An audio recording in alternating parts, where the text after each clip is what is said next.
Torchen mengeluarkan batu aneh berwarna hitam pekat dan baju zirah bagian dalam berwarna hitam pekat dari tubuhnya dan menyerahkannya sambil menjelaskan.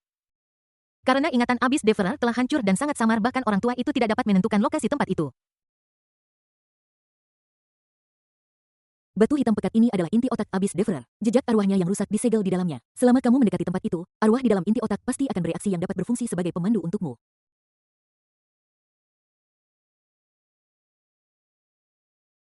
Armor bagian dalam ini dibuat oleh lelaki tua itu menggunakan kulit jantung Abyss Devourer.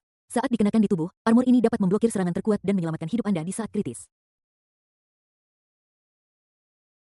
Orang tua itu berkata bahwa Anda adalah orang yang mengatur permainan, jadi Anda harus mendapatkan bagian dari rampasan. Melihat kedua harta karun di depannya, mereka memiliki efek khusus dan sangat berguna baginya. Perasaan hangat tiba-tiba muncul di hati Chen Beiyuan. Belum lagi inti otak yang memiliki kemampuan membimbing. Armor bagian dalam yang dapat menahan serangan terkuat jelas merupakan harta karun pertahanan, bahkan manusia terkuat pun akan tergoda olehnya. Orang tua itu tidak berpikir untuk menyimpannya untuk dirinya sendiri, tetapi memberikannya kepadanya secara langsung. Sepertinya aku harus pergi ke garis depan kekaisaran dalam beberapa hari ke depan. Sambil mencari kitab terlarang Abyss, aku juga harus menyelesaikan bahaya tersembunyi dari Kaisar 10.000 racun. Awalnya aku ingin pergi ke Xinjiang Selatan dulu, tetapi rencana tidak pernah bisa mengikuti perubahan. Aku pikir dengan pengaturanku, Biyu seharusnya bisa menangani situasinya terlebih dahulu. Ketika ayah dan anak keluarga Chen berjalan keluar dari ruang belajar, Ibu Chen di aula dalam memeluk boneka itu seperti Anu kecil dengan ekspresi memanjakan dan keibuan di wajahnya. Sungguh gadis kecil yang cantik, dia tidak lebih buruk dari Yuaner ketika dia masih kecil. Hati Bibi hampir meleleh ketika melihatmu. Aku berharap kamu adalah cucuku. Ruowei, kamu dan Yuaner sudah tidak muda lagi, sudah waktunya untuk menyelesaikan semuanya. Dulu, kamu dan Beiyuan hanya membuat perjanjian lisan dan tidak secara resmi mengadakan pesta pertunangan. Jadi, aku akan membuat keputusan untukmu. Kita akan mengadakan pesta pertunangan dalam beberapa hari ke depan dan memilih tanggal yang baik. Bibi tidak menginginkan apapun sekarang, dia hanya ingin menggendong cucunya. Bab 347 Beiyuan, aku hamil. Pesta pertunangan hari keberuntungan. Bai Ruowei benar-benar terpana, wajahnya yang menakjubkan sedikit linglung dan matanya dipenuhi dengan kegembiraan yang tak terkendali seolah-olah dia dihantam kue di langit. Dia tidak pernah bermimpi bahwa hal yang telah dia pikirkan akan diputuskan oleh Ibu Chen begitu dia kembali. Anda tahu ketika dia dan Beiyuan berbicara tentang topik ini, bajingan kecil ini selalu mengatakan 4 kebenaran. Pegang, teruskan, hampir sampai sekarang. Kemudian ketika saya melanjutkan, saya menjadi benar-benar bingung dan melupakan segalanya. Ketika dia memikirkannya sesudahnya, dia sangat marah hingga sakit. Xiao Bai, kamu sangat tidak berguna, mengapa kamu begitu serakah, bagaimana bisa kamu tertidur begitu cepat malah kamu berdiri tegak. Aduh, Tan Yuan telah merusak segalanya. Dia belum mendapatkan status yang dia dambakan. Setiap kali hal buruk terjadi karena keserakahan. Dia sudah menjadi tunangan Chen Beiyuan selama 6 tahun dan dia selalu ingin menyingkirkan kata tunangan. Pikiran ini hampir menjadi iblis batinnya. Tidak ada cara lain, terlalu banyak wanita jahat dan saingan yang mengincar si brengsek kecil Beiyuan ini. Dia harus waspada dari waktu ke waktu terhadap seseorang yang mencoba mencurinya dan menggantikannya secara diam-diam. Di antara mereka, yang paling kuat adalah pangeran ke-6 kekaisaran yang memiliki atribut Nimfo dan Minotaur. Dia menggodanya secara terbuka dan diam-diam, bahkan hampir menunggangi kepalanya untuk menggodanya. Wanita jalan kecil ini benar-benar gila dan sama sekali tidak menganggapnya sebagai istri sah. Dia bahkan menyuruh Beiyuan Feilong menunggangi wajahnya beberapa kali di depannya, memprovokasi dia secara ekstrim. Sekarang kesempatan ini akhirnya tiba. Bibi, aku sangat ingin membuat kemajuan. Bai Ruowei menahan kegembiraannya dan sedikit harapan muncul di wajahnya yang cantik. Dia menatap lurus ke Ibu Chen di depannya. Paman Bibi, apakah kamu mengatakan yang tentu saja itu benar? Bagaimana mungkin hal seperti itu menjadi lelucon? Tapi kenapa kamu masih memanggilku Bibi saat ini? Ibu Chen memeluk Anu kecil yang cantik di lengannya dan menatap menantunya yang penuh kejutan dan kegembiraan. Senyum main-main muncul di wajahnya yang masih menawan. Ibu. Hei, benar juga, Ibu akan membuat keputusan untukmu sehingga kamu bisa merasa tenang. Yuaner pasti menjadi milikmu. Tapi, haruskah kita berbicara dengan Beiyuan tentang masalah ini agar dia bisa mempersiapkan mentalnya? Kenapa aku harus mempersiapkan mental? Aku membesarkannya. Sebagai seorang ibu, aku pasti punya keputusan akhir. Jika aku bilang ya, maka ya, Yuaner pasti akan mendengarkanku. Mari kita cari waktu dalam beberapa hari ke depan dan undang mertuaku untuk keluar dan menetapkan tanggal yang baik. Tentu saja, ketika kalian berdua menikah, aku pasti punya beberapa permintaan kecil. Kamu harus bekerja lebih keras setelah menikah dan melahirkan beberapa cucu yang gemuk sesegera mungkin. Keluarga Chen memiliki fondasi yang sangat besar sehingga pasti akan terlalu sulit untuk membaginya jika tidak ada cukup banyak orang.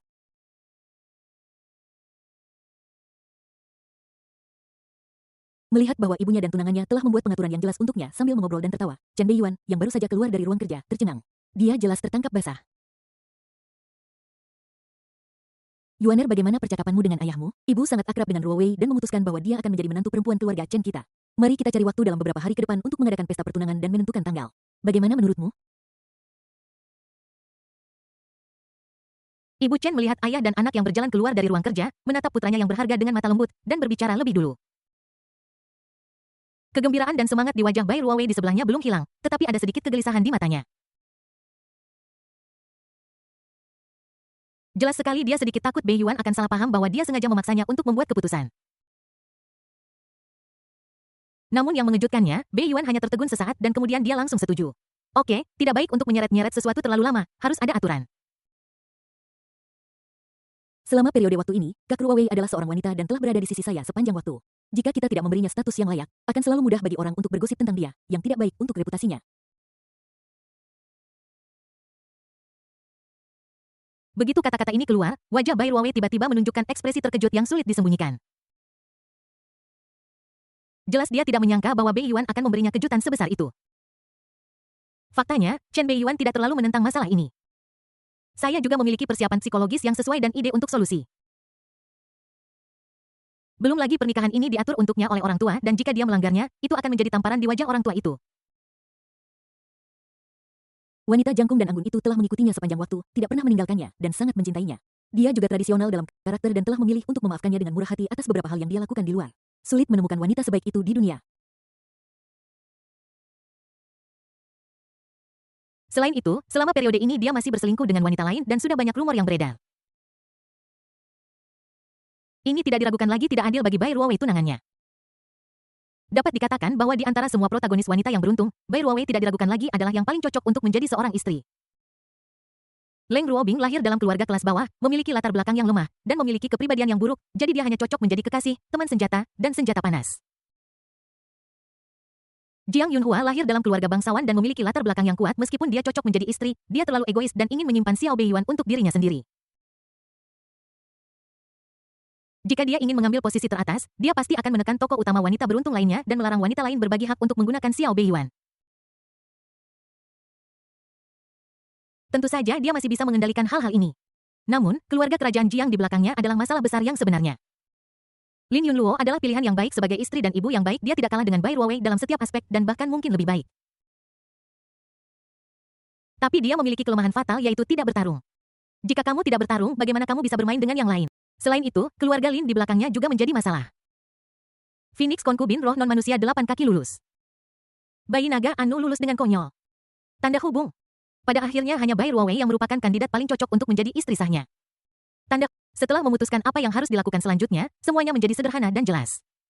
Setelah mengetahui bahwa keluarga Chen ingin membahas perjamuan pertunangan dan memilih hari yang baik. Kepala keluarga Bai, Bai Yinyun dan istrinya berinisiatif untuk berkunjung. Setelah beberapa diskusi, kedua keluarga memutuskan untuk mengadakan perjamuan pertunangan di ibu kota 3 hari kemudian untuk menyelesaikan masalah ini dan mengumumkannya kepada publik. Namun, tanggal pernikahan Chen Beiyuan dan Bai Ruowei ditetapkan 2 tahun kemudian. Tanggal ini ditetapkan oleh Tuan Chen yang berada jauh di kota utara. Karena dia berbicara secara pribadi, tentu saja tidak ada yang berani membantah. Ketika Chen Beiyuan dan Bai Ruowei mengumumkan bahwa mereka akan mengadakan perjamuan pertunangan dalam 3 hari dan telah menetapkan tanggal pernikahan, hal itu segera menyebabkan kegemparan besar di seluruh kekaisaran dan menarik perhatian pasukan yang tak terhitung jumlahnya dalam sekejap. Pernikahan politik sejati antara keluarga Chen dan Bai bukanlah masalah kecil. Tepat ketika orang-orang dari semua pihak memikirkan pro dan kontra serta perubahan dalam situasi. Ketika tokoh utama wanita beruntung lainnya mengetahui bahwa orang yang mereka cintai akan menjadi suami mereka, seolah-olah langit telah runtuh. Tanda kota ajaib. Ketika Lin Yunluo mengetahui tentang pertunangan Beiyuan, dia linglung untuk waktu yang lama dan tidak bisa sadar kembali. Dia merasakan kepahitan yang tak terlukiskan. Namun ini bukan hal terburuk. Hal terburuk adalah stik uji kehamilan dengan 2 garis di tangannya. Dia menatap 2 garis merah yang jelas pada stik tes kehamilan di tangannya, matanya linglung, jari-jarinya mengepal pucat, dan dia tidak bisa berhenti gemetar sambil bergumam pada dirinya sendiri. Beiyuan, aku hamil. Bab 348 Beiyuan, lupakan aku. Beiyuan, aku hamil. Mata Lin Yunluo linglung saat dia melihat 2 garis merah yang menyala. Pikirannya kosong dan dia tidak tahu bagaimana harus bereaksi. Sejak lebih dari setengah bulan lalu, dia secara bertahap menyadari bahwa ada sesuatu yang salah dengan dirinya. Misalnya, dia tiba-tiba menyukai makanan ringan manis dan asam, dan dia sering menatap foto Beiyuan dengan linglung dan menjadi sentimental.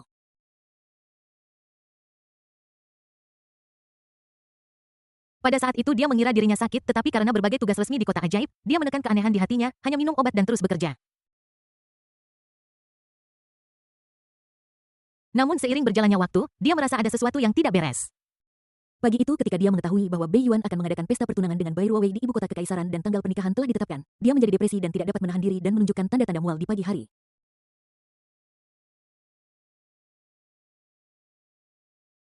Saat ini, seberapa bodoh pun dia tahu bahwa pasti ada sesuatu yang salah. Dan ada masalah besar. Jadi dia meminta sekretarisnya yang terpercaya untuk diam-diam membeli sekotak alat tes kehamilan untuk menguji apakah itu benar atau tidak. Hasilnya persis seperti yang dia duga. Dia hamil dan itu sudah lebih dari sebulan. Dan lebih dari sebulan yang lalu seorang bajingan kecil datang ke kota ajaib dan tanpa malu-malu menyelinap ke kamarnya. Lebih penting lagi, dia berumur 24 tahun ini, hanya memiliki satu pria, dan hanya disentuh olehnya sekali. Saat itu, bajingan kecil itu berkelahi dengan sungguh-sungguh dan dia menolak memakai helm dan setiap peluru mengenai titik vital. Dihadapkan dengan begitu banyak bukti substansial, identitas pelakunya secara alami jelas. Dia hamil anak Chen Beiyuan. Bagaimana bisa aku hamil? Bagaimana bisa aku hamil? Apa yang harus aku lakukan? Apa yang harus aku lakukan? Hal semacam ini tidak bisa dirahasiakan. Aku menyuruhnya untuk patuh tetapi dia menolak dan terus bertingkah seperti anak nakal. Aku lupa setelah itu dan tidak punya waktu untuk minum obat. Kupikir dia akan baik-baik saja tetapi bagaimana ini bisa terjadi? Dia sudah bertunangan dan akan memiliki seorang istri dan keluarga bahagia. Anak ini seharusnya tidak ada di sana. Lin Yunluo meletakkan alat tes kehamilan dengan 2 garis dan mengelus perutnya yang rata namun tidak buncit dengan tatapan ragu di matanya. Anak ini datang pada waktu yang sangat salah. Begitu terungkap, konsekuensinya akan menjadi bencana. Jika terjadi kesalahan, itu akan memengaruhi kehidupan bahagia Beiyuan dan hubungannya dengan Bai Ruowei. Karena tidak ada yang tahu apakah itu laki-laki atau perempuan di dalam perutnya. Jika itu perempuan maka tidak apa-apa tetapi jika itu laki-laki, itu adalah putra sulung Beiyuan, cucu sulung dari keluarga Chen. Makna dari hal ini telah berubah. Dalam keluarga bangsawan, putra dan cucu sulung mewakili makna yang besar. Bisakah keluarga Chen mengizinkan garis keturunan langsung mereka menyebar keluar? Bisakah Bai Ruowei mentolerir anak wanita lain? Apakah Beiyuan berpikir bahwa dia melakukannya dengan sengaja? Saat ini, semuanya tidak sesederhana itu lagi. Apakah Anda ingin membatalkannya? Lin Yunluo terjerumus ke dalam dilema dan keheningan yang mematikan. Seperti yang ditunjukkan karakternya, cintanya pada Chen Beiyuan lebih besar daripada hasrat. Dia akan merasa puas bahkan jika dia hanya bisa melihat orang yang dicintainya bahagia. Namun, bayi di dalam kandungannya pasti akan merusak keseimbangan saat ini. Seiring waktu berlalu, matanya berangsur-angsur menjadi tegas dan penuh kesakitan, dan telapak tangannya yang membelai perutnya mulai sedikit bergetar. Maafkan aku. Dia menundukkan kepalanya dan bergumam pada dirinya sendiri. Rasanya seperti meminta maaf kepada kehidupan yang baru saja dikandung. Jelas dia telah membuat keputusannya. Dia tidak ingin mempersulit Beiyuan.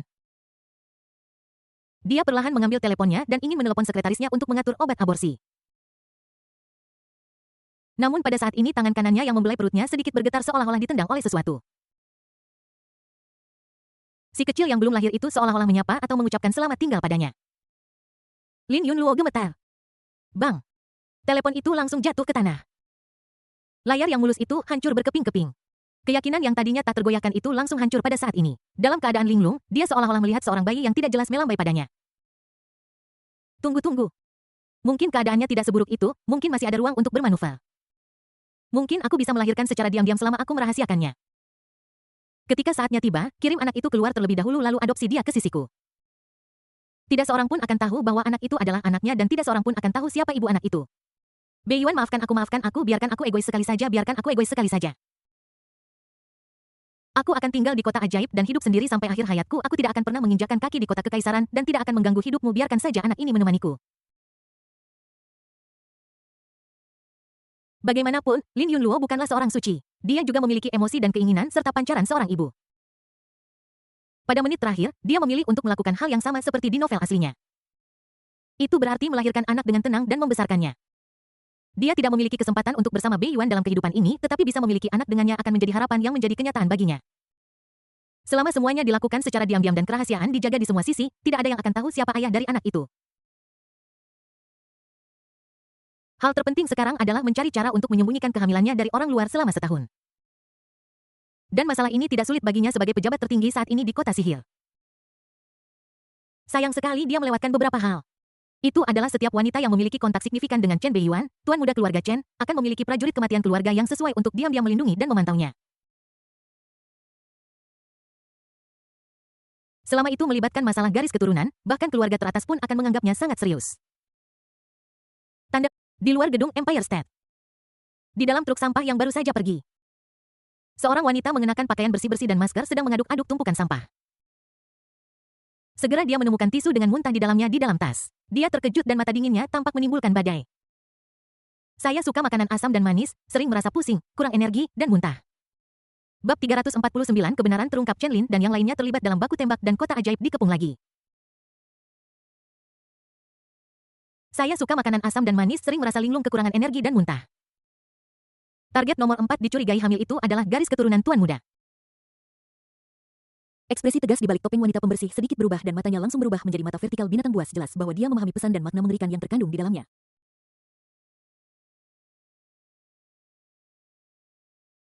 Aku telah memenangkan jackpot kali ini.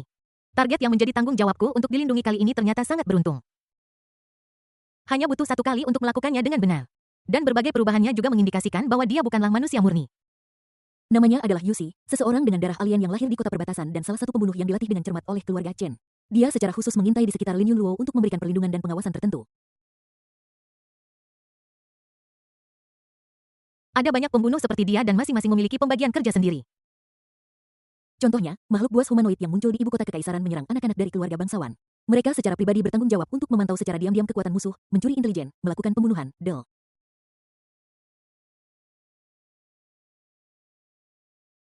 Selain Lin Yunluo, ada juga sosok mereka di sekitar para pahlawan wanita beruntung lainnya. Dia dengan hati-hati menyimpan tisu bernoda muntah itu. Benda ini adalah bukti. Anda dapat mengetahui apakah Anda benar-benar hamil dengan meminta seseorang melakukan tes. Tiba-tiba pupil Yusi menyusut dan bulu-bulu di tubuhnya berdiri seolah-olah dia merasakan bahaya mendekat.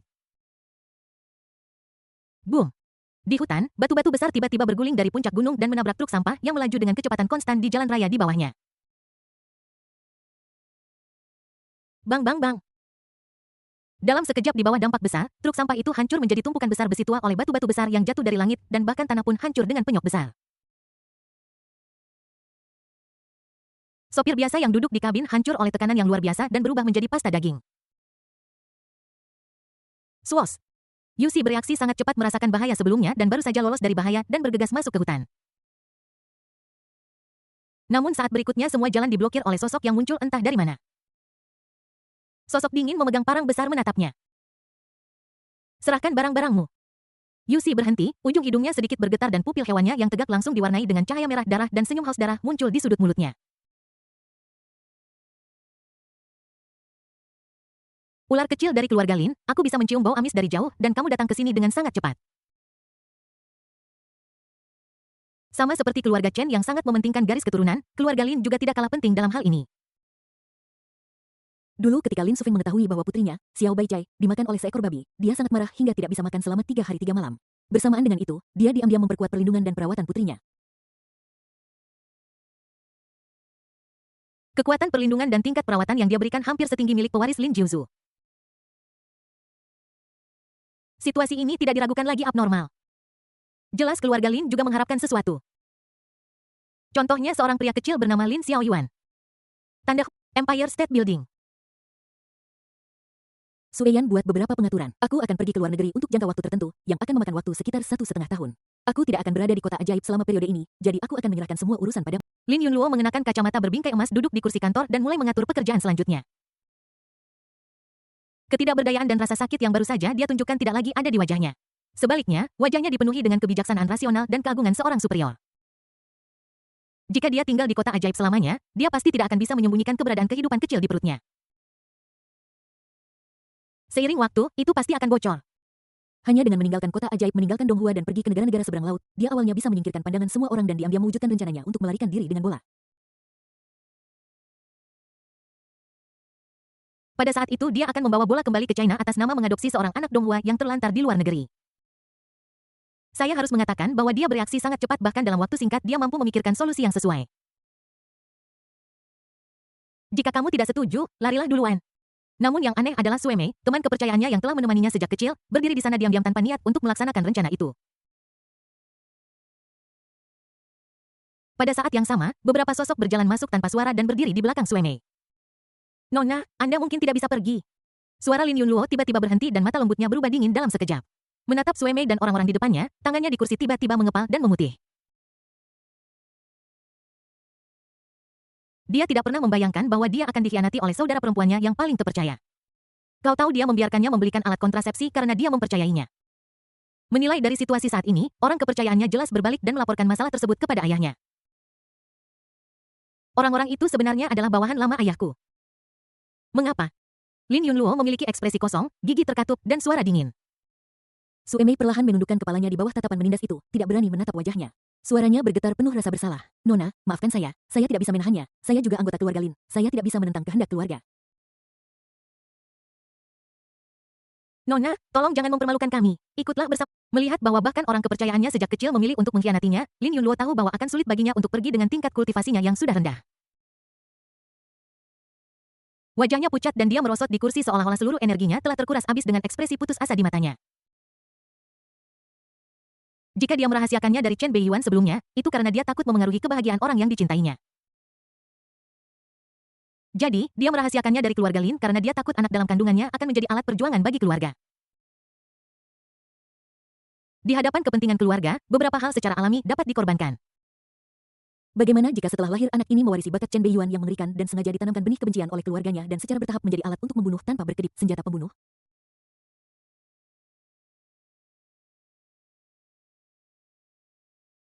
Bagaimana jika keluarga Lin ingin menggunakan anak ini untuk berurusan dengan Beiyuan dan keluarga Chen?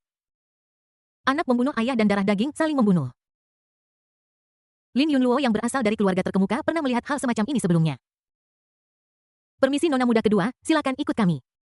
Tepat ketika pemimpin itu hendak maju dan membawa orang itu secara paksa. Mari kita lihat siapa yang berani. Sebuah teriakan kasar tiba-tiba terdengar. Boom! Pintu itu tiba-tiba ditendang terbuka dengan keras.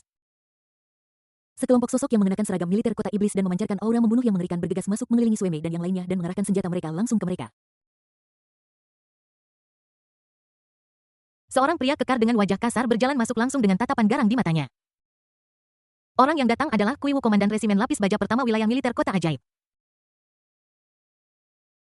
Hari ini Anda tidak bisa membawa siapapun pergi. Zona Perang Keempat Kekaisaran Donghua. Kepala keluarga Lin segera menandatangani perintah transfer khusus.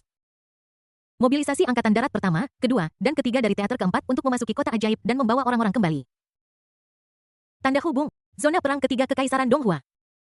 Ayah Chen melihat informasi mendesak di tangannya, terdiam sejenak, lalu langsung menandatangani perintah transfer. Mobilisasi tentara kedua teater ketiga untuk mengepung kota iblis untukku bahkan seekor lalat pun tidak boleh masuk. Adegan besar sangat sulit untuk ditulis. Bab 350 pertarungan. Hanya lebih dari sebulan kemudian kota iblis dikelilingi oleh tentara kekaisaran lagi. Tentara kekaisaran yang padat mengepung hampir seluruh kota iblis dan semua jalur untuk keluar diblokir dengan ketat. Situasi yang tiba-tiba ini hampir membuat semua orang di kota ajaib ketakutan setengah mati. Orang asing yang datang ke sini untuk pariwisata dan bisnis sangat ketakutan. Tidak mungkin perkemahan ini terlalu menakutkan. Belum lagi pasukan kekaisaran yang padat di luar kota ajaib dan senjata pembunuh yang menakutkan yang memancarkan napas dingin. Ada juga hovercraft kekaisaran raksasa yang berpatroli bolak-balik di langit seolah-olah mereka takut seseorang akan melarikan diri.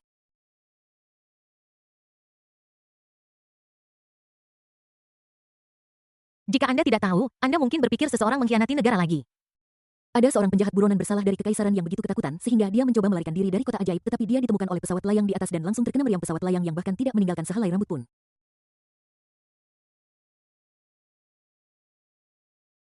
Sekarang semua keluarga aristokrat besar di seluruh kota iblis hampir ketakutan setengah mati. Sebulan yang lalu mereka baru saja mengalami pembersihan berdarah, tetapi ingatan mereka masih segar.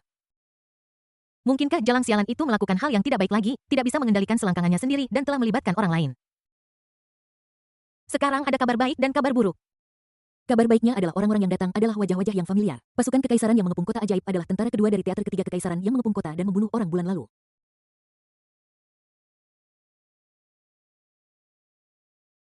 Pemimpinnya adalah master kedua dari keluarga Chen, paman kedua Chen Beiyuan, Chen Zexuan, yang dikenal sebagai Sura yang haus darah. Kabar buruknya adalah bukan hanya zona perang ketiga kekaisaran yang datang. Zona perang keempat kekaisaran juga datang dan bukan hanya satu kelompok pasukan yang datang, tetapi sebenarnya 3. Hari ini di 2 zona perang kekaisaran, ratusan ribu orang saling berhadapan di luar kota ajaib. Udara dipenuhi asap dan bom mesiu, dan mereka akan segera mulai bertempur. Chen Zexuan, apa maksudmu? Unit saya telah menerima perintah dari tingkat tertinggi kekaisaran untuk melaksanakan misi rahasia dan memasuki kota untuk menjemput nona muda kedua. Mengapa kamu dari zona perang ketiga ikut bersenang-senang? Tetua kedua keluarga Lin menatap dingin sosok di depannya yang mengenakan topeng sura, wajahnya menunjukkan sedikit kemarahan yang sulit disembunyikan.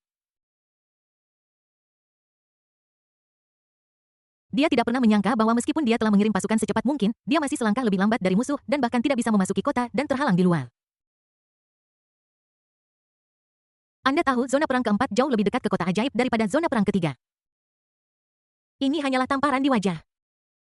Namun, yang membuatnya semakin kesal dan dipermalukan adalah Chen Zexuan di seberang mengabaikannya dan hanya melambaikan tangannya. Kemudian seorang rekrutan baru keluar dengan tombak yang disampirkan di bahunya dengan sedikit ketidakdewasaan dan kesombongan yang hanya dimiliki orang-orang muda di wajah mereka.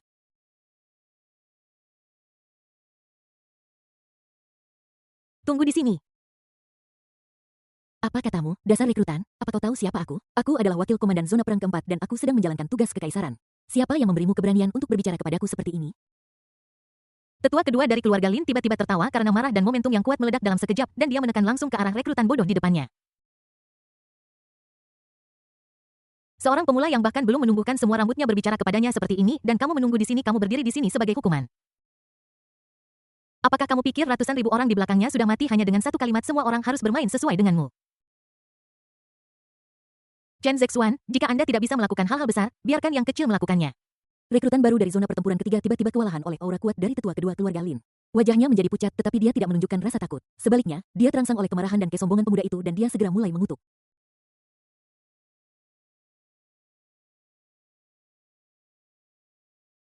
Orang tua, kau punya topi hijau di telingamu atau kau punya penyakit Alzheimer.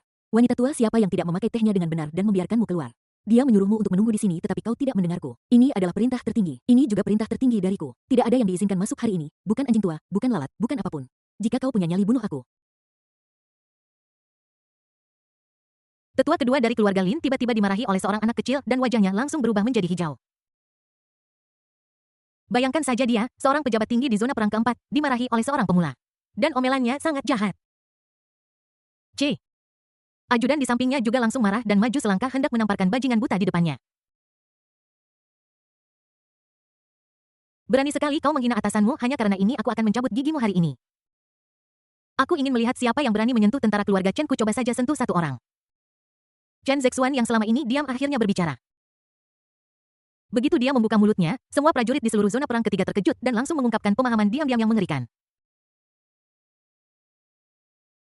Menginjak-injak, menginjak-injak, menginjak. Aku melihat bahwa tentara yang padat itu benar-benar mengambil langkah maju serempak menatap ajudan dengan mata dingin. Aura membunuh yang mengerikan itu langsung membuat wajah mereka pucat dan mereka tidak berani bertindak gegabah.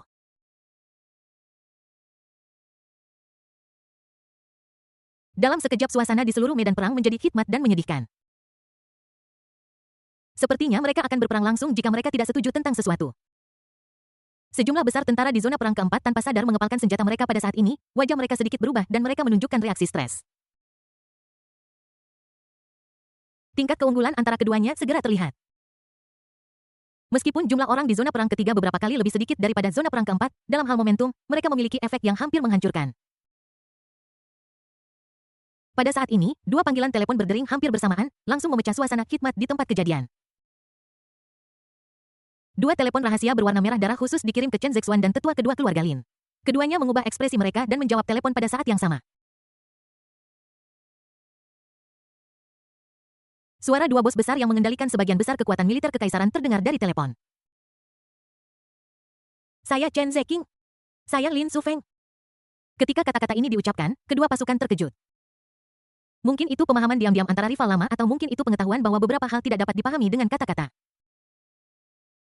Keputusan yang dibuat oleh kedua pemimpin militer ini pada saat ini secara mengejutkan sama. Kalahkan. Setelah hening sejenak, pertempuran dahsyat tiba-tiba pecah di luar kota ajaib yang segera membuat semua orang di kota ajaib sangat ketakutan hingga kulit kepala mereka mati rasa dan hati mereka hancur. Pertarungan telah dimulai. Benar-benar ada perkelahian di luar sana. Tanda pisah. Dalam sekejap, orang-orang biasa di seluruh kota dan keluarga bangsawan itu diam-diam berdoa agar orang-orang di zona perang ketiga cukup kuat untuk mengalahkan lawan dan tidak kalah.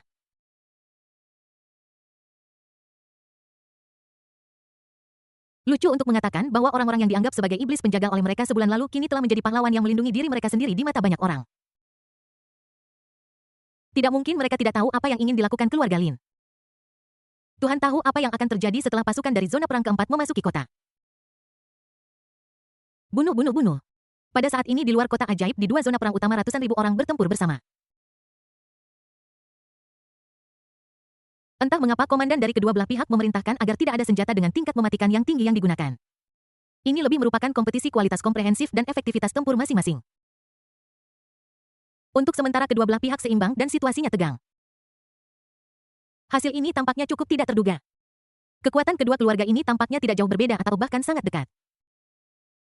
Tetapi masalahnya adalah keluarga Lin mengirim 3 pasukan sementara keluarga Chen hanya mengirim 1. Di luar kota ajaib, zona perang kedua kekaisaran mulai bertempur secara langsung. Keributan yang begitu besar secara alami tidak dapat disembunyikan dari siapapun apalagi ibu kota kekaisaran. Bab 351 semua orang mengatakan mereka bekerja untuk kekaisaran untuk mereka yang di atas mereka tetapi bisakah mereka benar-benar mengatakan bahwa mereka bekerja untuk diri mereka sendiri? Ketika kedua pasukan mulai bertempur di kota iblis, orang-orang di kota kekaisaran menjadi bingung. Yang menarik adalah bahwa di Magic City, orang-orang di dua zona perang kekaisaran utama semuanya mengklaim bahwa mereka bekerja untuk kekaisaran bagi mereka yang berada di atas mereka dan mengikuti perintah tertinggi. Itu adalah pernyataan yang benar dan prosedurnya benar. Akibatnya, para petinggi kekaisaran itu lebih bingung satu sama lain dan mereka hampir mengutuk. Perintah siapa yang kamu ikuti? Perintah tertinggi kekaisaran. Siapa yang menyuruhmu tiba-tiba mengepung kota ajaib? Kapan para pengambil keputusan kekaisaran memberimu perintah? Jika Anda ingin mengerahkan pasukan tanpa izin, maka Anda dapat mengerahkan pasukan tanpa izin. Jika Anda ingin melakukannya sendiri, maka Anda dapat melakukannya sendiri. Apa gunanya membicarakan perintah tertinggi? Apa kau benar-benar mengira aku adalah perisai dan dapat menggunakannya untuk memblokir apapun? Jika Anda benar-benar patuh dan sekarang atasan menyuruh Anda berhenti memukuli, apakah Anda akan mendengarkan? Apakah Anda benar-benar menganggap diri Anda sebagai subjek yang setia? Kalau begitu, kedua keluarga kalian harus mematuhi perintahku. C. Ibu kota Apa yang sedang terjadi? Mengapa mereka mengepung kota iblis lagi? Apa yang dilakukan kota iblis hingga menyinggung seseorang sehingga semua orang ingin mengepungnya? Apakah Chen Zeqing dan Lin Sufeng gila? Tanpa persetujuan dari para pengambil keputusan, mereka dengan seenaknya mengerahkan pasukan dari dua zona perang utama untuk bertempur langsung di luar kota ajaib. Apakah mereka tahu seberapa besar dampak yang akan ditimbulkan? Dua kekuatan utama kekaisaran Donghua saling bertempur satu sama lain. Sebenarnya apa yang sedang terjadi? Kita baru saja menaklukkan negara Sakura dan memenangkan perang luar negeri, dan sekarang kita akan mengalami perang saudara. Apa yang ingin mereka lakukan? Apakah mereka ingin memecah kekuatan militer kekaisaran? Bukankah kita akan mempermalukan diri sendiri di depan orang luar? Ketika mereka membagi negara Sakura, keluarga Chen dan Lin sangat dekat sehingga seperti sedang berbulan madu. Kenapa mereka berbalik melawan satu sama lain dalam sekejap mata? Petik 2. Tidak hanya orang-orang di atas mereka yang bingung, tetapi bahkan orang-orang dari keluarga kecil dan menengah sekarang benar-benar kewalahan oleh tindakan keluarga Chen dan kedua keluarga itu dan mereka tidak dapat bereaksi untuk sementara waktu.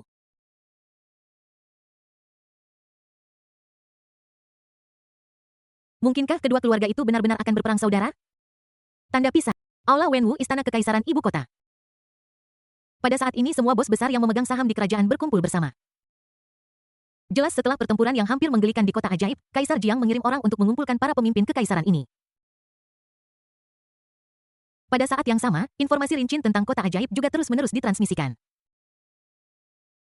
Keluarga Lin mengirimkan pasukan utama kedua dan ketiga pertama dari zona perang keempat, tetapi mereka hampir tidak seimbang dengan salah satu pasukan keluarga Chen dan ditekan dalam hal momentum. Lebih penting lagi, keluarga Chen hanya mengirim pasukan kedua dari zona perang ketiga, bukan pasukan es di kepala.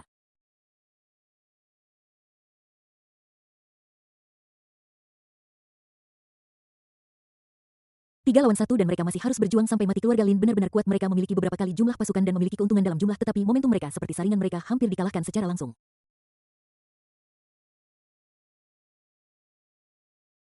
Meskipun kedua keluarga adalah kekuatan yang kuat di militer kekaisaran, pada kenyataannya masih ada kesenjangan besar antara kekuatan militer mereka. Berita telah menyebar dari kota ajaib, alasan perkelahian antara kedua keluarga telah ditemukan. Ku dengar putri kedua keluarga Lin sedang hamil. Aku khawatir itu anak dari keluarga Chen.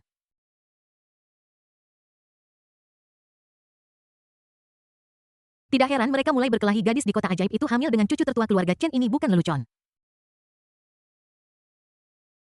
Keluarga Lin pasti menahan amarah putri mereka direbut oleh orang lain dan sekarang dia telah berkembang dan berbuah orang lain ingin merebutnya. Chen Beiyuan baru saja mengatur untuk menikahi putri sulung keluarga Bai dan kedua keluarga telah menjadi teman dekat, tetapi sesuatu seperti ini terjadi. Anak baik, kamu sangat romantis, bahkan lebih baik dari Tuan Chen. Akan ada sesuatu yang menarik untuk ditonton selanjutnya. Para petinggi kekaisaran semuanya berbicara pada saat itu penuh dengan gosip dan banyak dari mereka yang memiliki ekspresi sombong dan menonton pertunjukan di wajah mereka. Peristiwa di kota ajaib tampak rahasia, tetapi pada kenyataannya ketika keluarga Chen dan Lin mulai berkelahi, mereka tidak dapat lagi disembunyikan. Siapapun yang bukan orang bodoh dapat dengan kasar menebak bahwa pasti ada sesuatu di kota ajaib yang menyebabkan kedua keluarga itu berkelahi. Dalam hal ini, dikombinasikan dengan fakta bahwa Chen Beiyuan telah pergi ke kota ajaib sebulan yang lalu dan menghabiskan malam dengan putri kedua dari keluarga Lin dan saluran masing-masing, wajar jika mereka dapat menebak hampir persis.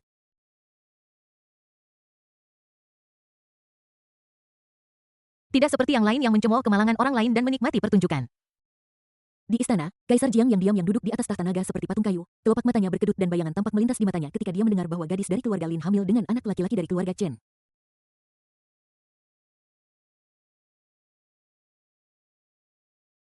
Arti memiliki anak dengan darah keluarga Chen dan keluarga Lin tidak sesederhana itu. Kalau perempuan tidak apa-apa, tapi kalau laki-laki. Tanda hubung. Tidak diketahui apakah itu disengaja atau tidak disengaja. Kebenaran tentang kota ajaib dan gosip tentang tuan muda keluarga Chen tiba-tiba mulai muncul dari seluruh ibu kota kekaisaran. Untuk sesaat, itu menyebabkan kehebohan besar. Tanda bang. Cangkir itu jatuh ke tanah. Jiang Yunhua berdiri di sana dengan linglung. Apa yang Beiyuan punya anaknya? Tanda halaman belakang keluarga Bai. Weier, gaun pengantin giok darah ini diwariskan kepadamu oleh bibi buyutmu sebelum dia pergi. Gaun ini terbuat dari sutra giok darah berusia 10.000 tahun. Meskipun terlihat berat, namun seringan sayap capung. Gaun ini tahan air dan api, angin dan petir. Dia awalnya ingin melihat apa yang kamu kenakan saat menikah. Ibu Bai memegang kotak kayu di tangannya dan di dalamnya ada gaun pengantin merah menyala yang indah dengan pola dua burung phoenix terbang terukir di atasnya. Gaun pengantin yang indah ini disiapkan oleh bibi buyutku untuk dirinya sendiri, tetapi sayangnya tidak berjalan seperti yang dia inginkan dan akhirnya diberikan kepada keponakannya sebagai hadiah. Bai Ruowei membelai gaun pengantin merah terang di dalam kotak kayu dengan sedikit kenangan dan antisipasi di wajahnya. Sepertinya dia sudah melihat adegan dirinya dan Beiyuan memberi hormat kepada orang tua mereka dan memasuki kamar pengantin.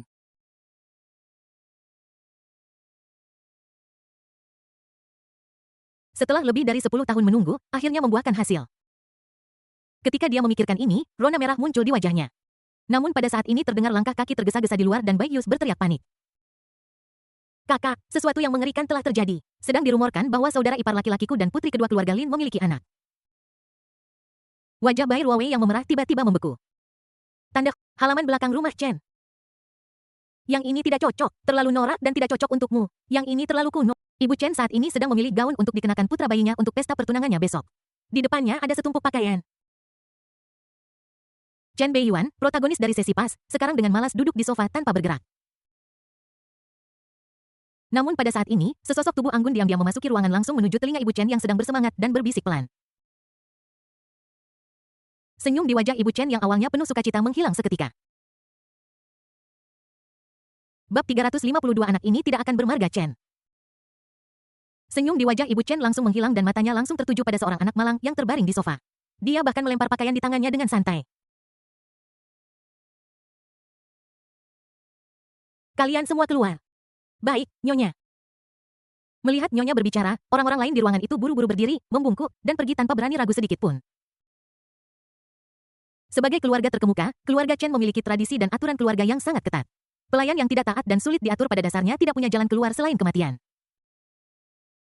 Hanya naga kecil konyol yang berbaring di tempat tidur kecil tidak jauh dari sana sambil mengisap botolnya memeluk boneka ayuan dan tidur nyenyak tidak memperhatikan dan terus tidur nyenyak.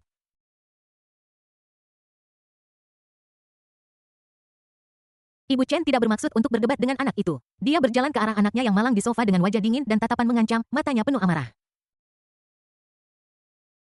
Situasi di luar mendesak dan menjadi sangat serius dan kamu masih punya pikiran untuk tidur. Saat ini Chen Beiyuan tampak seperti sedang dalam suasana hati yang buruk. Ibunya telah memberinya banyak masalah dalam 2 hari terakhir. Saya menggunakannya sebagai gantungan baju setiap hari, meletakkan pakaian baru padanya, lalu membuangnya jika tidak terlihat bagus dan mengambil set yang lain. Dia akhirnya mengerti bahwa ibunya jelas sangat khawatir dan sangat mementingkan pernikahannya dan dia tidak mengendur sama sekali meskipun besok hanyalah pesta pertunangan. Dihadapkan dengan cinta keibuan yang meluap ini, Chen Beiyuan benar-benar tidak dapat menolak. Dalam waktu kurang dari 2 hari, dia mencoba setidaknya 1000 set pakaian dan bahkan Kuchazi harus mengganti lusinan set. Yang lebih buruk lagi adalah dia selalu mendesak untuk memiliki cucu. Dia bilang putranya sudah dewasa dan tidak bisa bermain dengannya lagi, jadi dia ingin bermain dengan cucunya. Oke. Dia sangat lelah.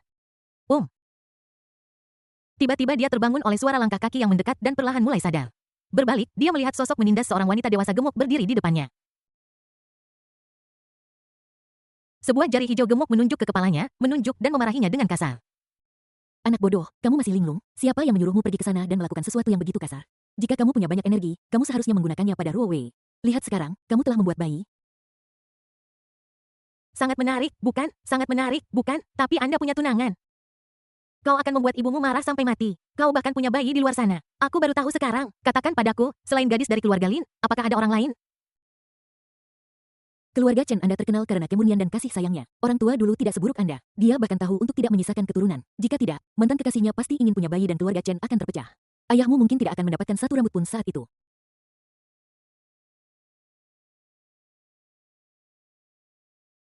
Ibu Chen sangat marah sehingga dia menunjuk anak malang di depannya dan mengutuknya. Keluarga Chen dan keluarga Bai baru saja membentuk aliansi dan menetapkan tanggal pernikahan, tetapi kemudian skandal besar seperti itu terungkap. Apa yang dipikirkan Bai Ruowei? Apa yang dipikirkan keluarga Dong Hua Bai? Jika keadaan tidak terkendali, itu pasti tidak akan terlihat bagus. Selain itu, bagaimana dengan wanita muda kedua dari keluarga Lin yang berada di kota ajaib? Dengan kejadian sebesar ini, siapa yang tahu berapa banyak orang yang menunggu di luar untuk menertawakan kita? Chen Beiyuan yang kepalanya dicolek oleh ibunya yang sudah tua sepertinya tahu bahwa dia salah dan tidak membantah. Kamu anak bodoh, tidak apa-apa jika kamu membutuhkan hal-hal seperti ini, kamu bisa menghabiskan sejumlah uang. Jika tidak berhasil, biarkan saja orang memakannya. Anggap saja sebagai suplemen nutrisi. Jangan selalu terburu-buru dan hanya melakukannya untuk jangka waktu yang singkat. HMPH, pergi dan jelaskan ini sendiri pada Ruo Wei. Saya tidak peduli. Bagaimana kamu berbicara dengan Ruo Wei adalah urusanmu. Saya hanya punya satu permintaan. Saya ingin seorang cucu. Tidak masalah apakah anak di modu diadopsi atau apapun, tetapi dia harus kembali ke keluarga Chen. Setelah serangkaian omelan dan makian, Ibu Chen mengubah nada bicaranya dan mengalihkan perhatiannya pada anak di perut Lin Yunluo. Sikapnya juga berubah 180 derajat. Jelas dia marah tapi tidak terlalu marah. Sebagai perbandingan, cucu laki-laki atau perempuan yang belum pernah saya temui lebih penting. Dia menjadi gila karena ingin memiliki cucu baru-baru ini. Selama itu dari keluarga kita sendiri, tidak masalah siapa yang melahirkannya selama nama belakangnya adalah Chen. Hanya saja kamu harus pergi dan berbicara dengan istrimu tentang masalah yang kamu sebabkan. Aku tidak peduli tentang hal lain. Jelas sekali ibu tua itu mulai bertingkah seperti anak manja. Aku ingin cucu, bukan anak laki-laki. Aku sudah bertanya-tanya meskipun gadis dari keluarga Lin suka makan makanan manis dan asam, dia lebih suka makanan asam sangat mungkin dia hamil anak laki-laki dia adalah cucu tertua dari keluarga Chen kita.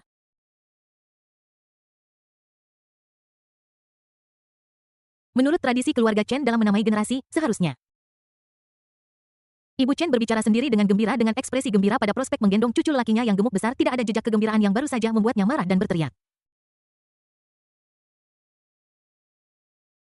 Jelas sebagai nyonya keluarga Chen, dia sangat senang dengan darah baru yang akan lahir ke dalam keluarga besar ini. Anak ini tidak akan memiliki nama keluarga Chen. Namun pada saat ini Chen Beiyuan yang sedang berbaring di sofa tiba-tiba mengangkat kepalanya, kemalasan di wajahnya menghilang dan dia berbicara tiba-tiba. Tidak jauh dari sana, naga kecil konyol yang sedang tidur nyenyak tiba-tiba menyapu ekornya dan berguling. Kegembiraan dan semangat di wajah Ibu Chen tiba-tiba membeku seolah seember air dingin telah dituangkan padanya. Dia menatap putranya di depannya. Apa yang kamu katakan? Namun Chen Beiyuan tidak mengatakan apa-apa dan memilih untuk tetap diam seolah-olah kata-kata barusan bukan diucapkan olehnya. Ibu Chen bukanlah orang yang naif. Dia dilahirkan dalam keluarga bangsawan tersembunyi, keluarga Ji, dan telah menerima berbagai pendidikan. Selain itu, dia telah bertanggung jawab atas urusan internal keluarga Chen selama beberapa dekade, jadi dia bisa menebak beberapa hal.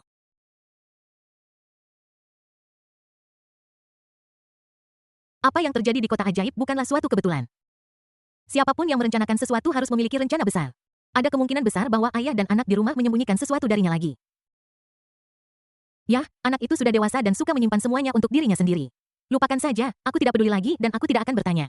Kamu bisa menanganinya sendiri. Ibu Chen menghela napas dan menatap putranya dengan ekspresi lega dan sedih seolah-olah dia sedang melihat anak kecil yang hanya tahu cara menangis dan berteriak akhirnya tumbuh dewasa. Tidak lama kemudian anak kecil itu tumbuh lebih tinggi darinya. Dia tahu bahwa beberapa hal disembunyikan darinya bukan karena ketidakpercayaan tetapi lebih karena perlindungan. Dia menepuk bahunya dan berbicara dengan sungguh-sungguh dengan cinta seorang ibu kepada putranya. Yuaner, kamu masih muda. Jangan terlalu menekan dirimu sendiri dan jangan terlalu menyakiti mereka yang mencintaimu. Bagus. Chen Beiyuan mengangguk dan setuju. Pada saat ini, suara keras kepala pelayan tiba-tiba terdengar dari luar pintu. Nyonya, Anda di sini? Apakah Anda di sini untuk melihat Tuan Muda? Bang! Pintu didorong terbuka dengan kasar dan sesosok tubuh anggun berpakaian putih bergegas masuk mengabaikan upaya kepala pelayan untuk menghentikannya yang langsung mengejutkan orang-orang di dalam. Bab 353 Chen Beiyuan Luowei, aku bersedia bersumpah bahwa aku hanya akan menikahimu seumur hidupku. Tak perlu dikatakan, orang bisa tahu sekilas bahwa Bai Ruowei pasti berlari jauh-jauh dari keluarga Bai dan bahkan meneteskan air mata di sepanjang jalan, jika tidak matanya tidak akan begitu merah. Chen Beiyuan tahu bahwa Bai Ruowei memiliki kekuatan ruang dan dia bisa langsung menggunakannya untuk berteleportasi ke pintu keluarga Chen dan kemudian masuk. Tapi jelas sekali dia sangat bingung hingga melupakan kemampuannya sendiri. Beiyuan, apakah kamu masih ingin menikahiku? Bai Ruowei terengah-engah, matanya tampak tertutup lapisan kabut, menatap lurus ke sosok familiar yang berdiri di depannya, bahkan ketika dia memanggil namanya, suaranya bergetar. Melihat penampilan menyedihkan calon menantunya, Ibu Chen merasa sangat tertekan. Dia hendak berbicara tetapi dihentikan oleh putranya di sampingnya. Biarkan aku yang mengurus masalah ini.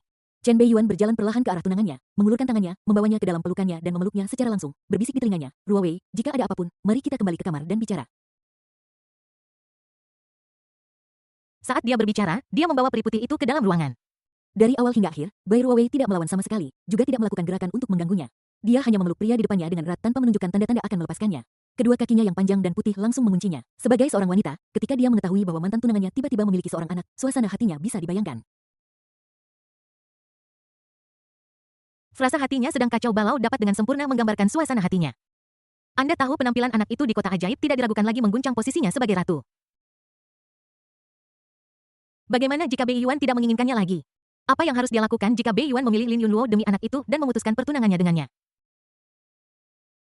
Beiyuan, bagaimana aku bisa hidup tanpamu? Tidak peduli seberapa pintar, cerdik, dan rasional seorang wanita, ketika dia bertemu cinta, dia akan kehilangan rasionalitas, kebijaksanaan, dan menjadi bodoh. Melihat putranya yang berharga menggendong Bai Ruowei kembali ke kamar, jelas bahwa ada cara untuk menyelesaikan masalah tersebut. Ekspresi wajah Ibu Chen sedikit mengendur dan dia menghela napas lega.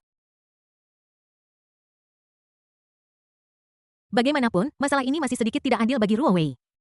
Namun, Ibu Chen tidak memperhatikan bahwa ketika Chen Beiyuan menggendong Bai Ruowei kembali ke kamar, naga kecil konyol yang sedang tidur di ranjang anak sambil memeluk boneka ayuan dan mengisap botol membuka matanya sedikit diam-diam.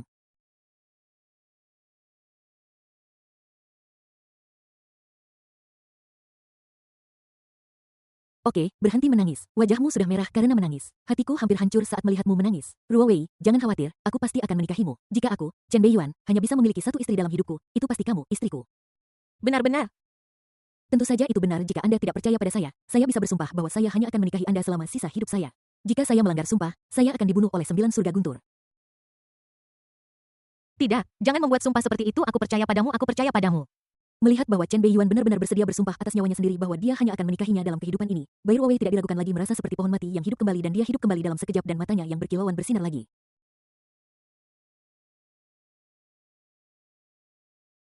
Chen Beiyuan juga mulai mengejar kemenangan perlahan menundukkan kepalanya dan mulai menyerang dengan ganas sepenuhnya melenyapkan kebenciannya. Istriku sayang, aku salah. Aku benar-benar tidak bermaksud memiliki anak itu di kota ajaib. Aku tidak akan mempersulitmu. Jadi, biar aku perjelas padamu bahwa cucu laki-laki sah tertua dari keluarga Chen hanya bisa menjadi anakmu. Aku tidak akan mengakui yang lain. Oh, ini tidak baik. Bagaimana kalau setelah Yunluo melahirkan anak itu, berikan saja padaku untuk diadopsi? Aku bersedia membesarkan anak itu. Bagaimanapun, itu adalah garis keturunanmu. Jadi lebih baik memiliki nama keluarga Chen. Pipi Bai Ruowei sedikit merah dan matanya sayu. Dia jelas kewalahan oleh serangkaian kejutan. Dia tahu bahwa posisinya tidak hanya tidak terguncang sama sekali tetapi stabil seperti batu. Namun, kata-katanya tidak tulus.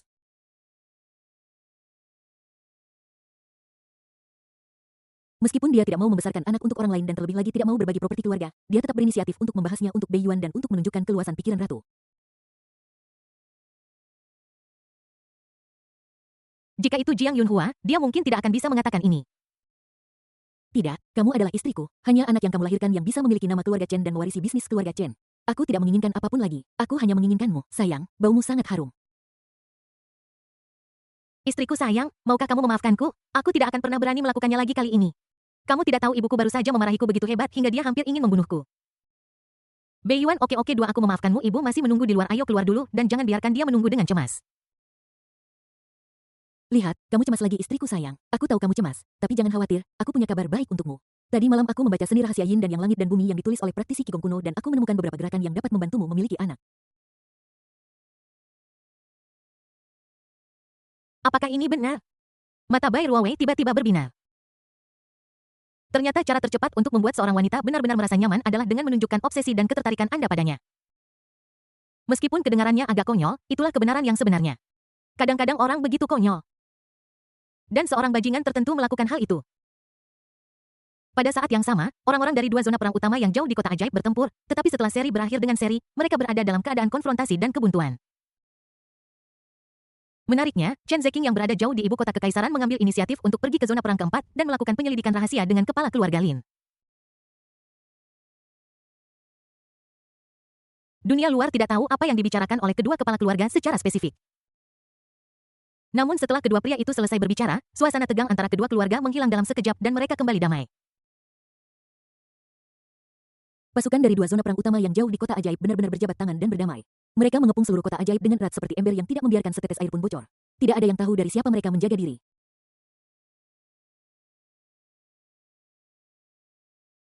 Serangkaian perubahan aneh ini segera membuat banyak orang tercengang. Beberapa penonton tercengang. Tidak, kenapa kamu tidak bertarung lagi? Kalian berdua harus terus melakukan. Rekonsiliasi kedua keluarga itu tidak diragukan lagi mengecewakan banyak orang. Di antara mereka adalah orang dari istana Donghua. Namun, siapapun dengan mata yang tajam tahu bahwa keharmonisan saat ini antara kedua keluarga itu hanya sementara. Begitu anak yang membawa darah keluarga Chen dan Lin lahir di kota ajaib dan jenis kelamin mereka dipastikan, kedua keluarga itu akan benar-benar saling bermusuhan. Malam sebelum pesta pertunangan Chen Beiyuan dan Bai Ruowei akan segera dimulai. Seorang putri dari keluarga kerajaan yang tahu bahwa dia tidak memiliki harapan untuk naik tahta benar-benar hancur pada saat ini. Dia menangis dan berlari ke kedalaman harem kekaisaran Donghua. Bab 354 Bubuk Membingungkan Dewa. Istana Huangwan. Hati nenek Yunhua sangat sakit karena Bei Yuan telah direbut oleh wanita jahat lain. Yunhua tidak punya kesempatan, tidak ada kesempatan lagi. Jiang Yunhua berbaring di pangkuan wanita dewasa gemuk yang agung dan mulia sambil terisak dengan ekspresi sedih yang tak terbendung di wajahnya, persis seperti seorang gadis kecil yang telah diganggu di luar dan kembali untuk mengadu kepada orang yang lebih tua. Tidak heran dia bereaksi begitu kuat saat ini. Dia benar-benar bingung dengan serangkaian peristiwa yang terjadi selama periode ini. Pertama, Bai Ruowei berhasil dipromosikan dan mendapatkan persetujuan dari nyonya keluarga Chen. Keluarga Chen dan Bai kemudian menyelesaikan perjanjian pernikahan yang secara langsung menghalangi jalannya menuju promosi.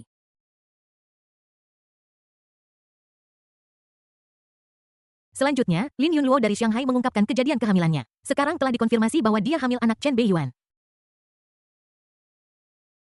Jiang Yunhua pusing dan bingung oleh serangkaian berita yang datang kepadanya dan dia hampir tidak bisa menahannya lagi.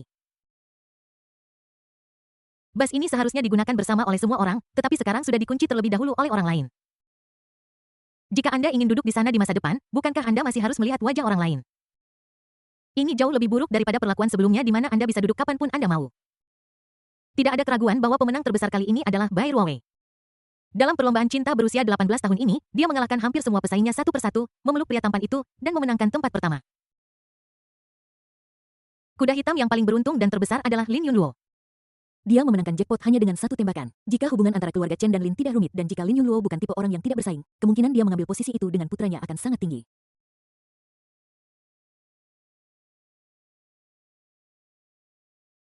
Kuda hitamnya ini hampir mengalahkan Bai Ruowei.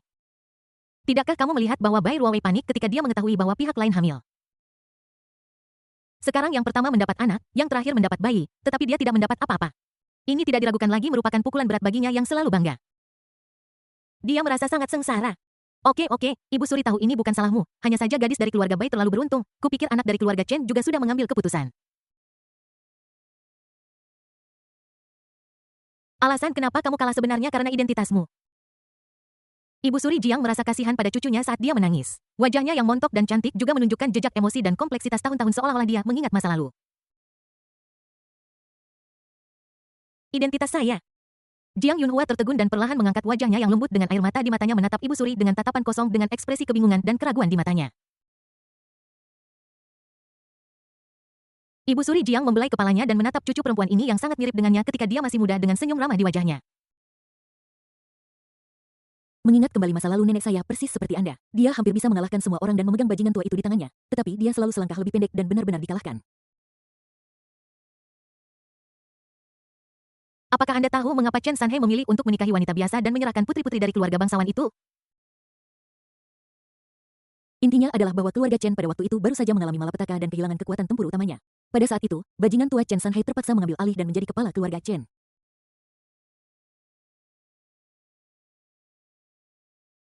Pada saat itu, keluarga Chen sangat lemah dan dalam situasi genting. Mereka dianggap sebagai daging empuk di mata banyak orang. Jika mereka membuat pilihan yang salah, kekuatan militer mereka akan diambil sedikit demi sedikit. Anda harus tahu bahwa pernikahan hanya mungkin terjadi ketika keduanya setara dalam kekuatan. Jika satu kuat dan yang lainnya lemah, itu pasti akan menyebabkan kanibalisme. Karena alasan ini, Chen Sanhei dengan tegas menolak putri-putri dari keluarga bangsawan, putri-putri keluarga kerajaan, dan orang-orang suci dari sekte, dan di mata banyak orang yang tercengang, dia memilih seorang wanita yang lahir di pedesaan dan tidak memiliki latar belakang sama sekali sebagai istrinya.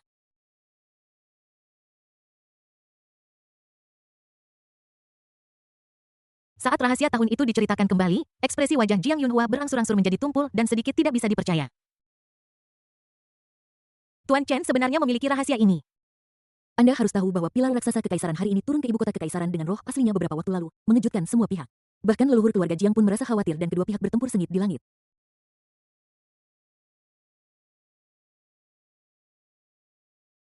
Betapa agung dan mendominasinya dia. Namun, ketika dia masih muda, dia dipaksa menikahi seorang wanita dari gunung. Namun, dia langsung bereaksi. Nenek, apa maksudmu?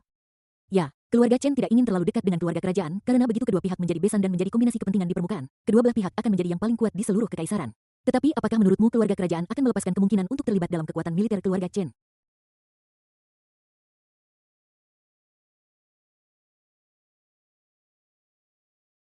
Jangan berpikir bahwa selama periode waktu ini keluarga kerajaan telah diganggu oleh berbagai pihak dan tampaknya sangat lemah, tetapi pada kenyataannya di kekaisaran Donghua keluarga Jiang selalu menjadi keluarga terkuat.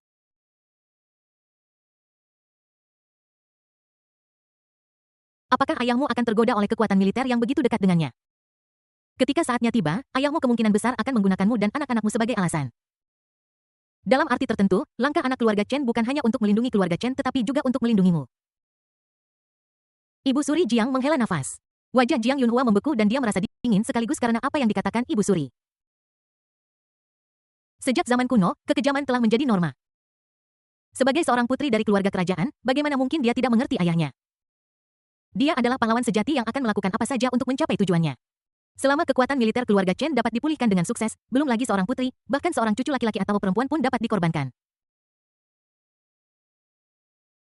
Bei Yuan ingin melindungiku, dia memiliki aku di hatinya. Ini semua salah ayahku. Mata Jiang Yunhua berangsur-angsur menjadi lebih cerah dan kesedihan barusan menghilang. Senyum seorang wanita gila muncul di wajahnya dan dia bergumam pada dirinya sendiri. Tentu saja dia masih memiliki akal sehat dan pada akhirnya tidak mengucapkan kata terakhir. Namun dalam hatinya, dia mungkin sedang memarahi seorang pria tua sampai mati. Melihat Yunhua telah keluar dari kesedihannya, wajah Ratu Ibu Jiang yang masih menawan juga menunjukkan sedikit kelegaan dan kepuasan. Dia perlahan mengeluarkan botol merah dari lengannya dan meletakkannya di depannya. Baiklah, sekarang setelah terjadi, itu tidak dapat diubah. Ngomong-ngomong, pesta pertunangan anak keluarga Chen dan gadis keluarga Bai besok kan? Kamu juga bisa pergi ke sana hanya untuk menjadi saksi. Botol obat ajaib ini bernama Misensan. Sekali diminum, bahkan yang terkuat pun akan koma untuk waktu yang singkat dan kesadaran mereka akan kabur. Benda ini langka di dunia dan merupakan harta karun langka.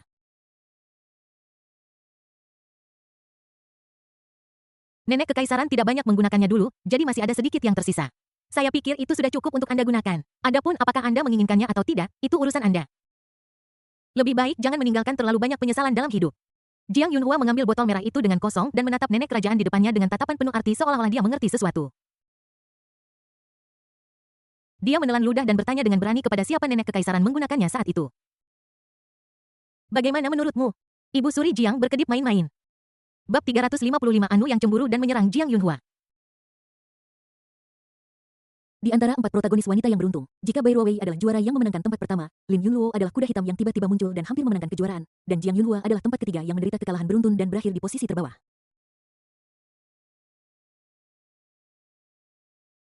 Namun sebagai perbandingan, Jiang Yunhua bukanlah penderita terburuk. Ada orang lain yang merupakan penderita terburuk, yaitu sedingin es. Selama periode ini sebagai sekretaris Chen Beiyuan, dia bertanggung jawab untuk menangani urusan dan memiliki otoritas penuh. Dia mengalami apa artinya berada dalam nama kekuasaan. Namun, tepat ketika dia tenggelam di dalamnya, berita buruk menimpanya. Chen Beiyuan dan Bai Ruowei akan mengadakan pesta pertunangan dan telah menetapkan tanggal pernikahan. Ini pasti membunuh ambisinya untuk naik ke puncak dengan menggunakan identitas sekretaris sejak awal. Yang lebih tak terduga baginya dan bahkan membuatnya menggertakkan gigi adalah bahwa dia akan bertanggung jawab atas pembelian dan pengaturan berbagai barang untuk perjamuan pertunangan berikutnya serta undangan kepada para tamu.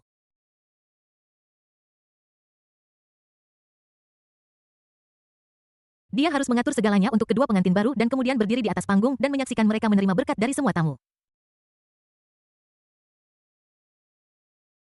Perjamuan pertunangan keluarga Chen dan Bai tidak diragukan lagi merupakan acara termegah di seluruh ibu kota kekaisaran dalam beberapa tahun terakhir. Hampir semua keluarga aristokrat di ibu kota kekaisaran mengalihkan perhatian mereka ke sana.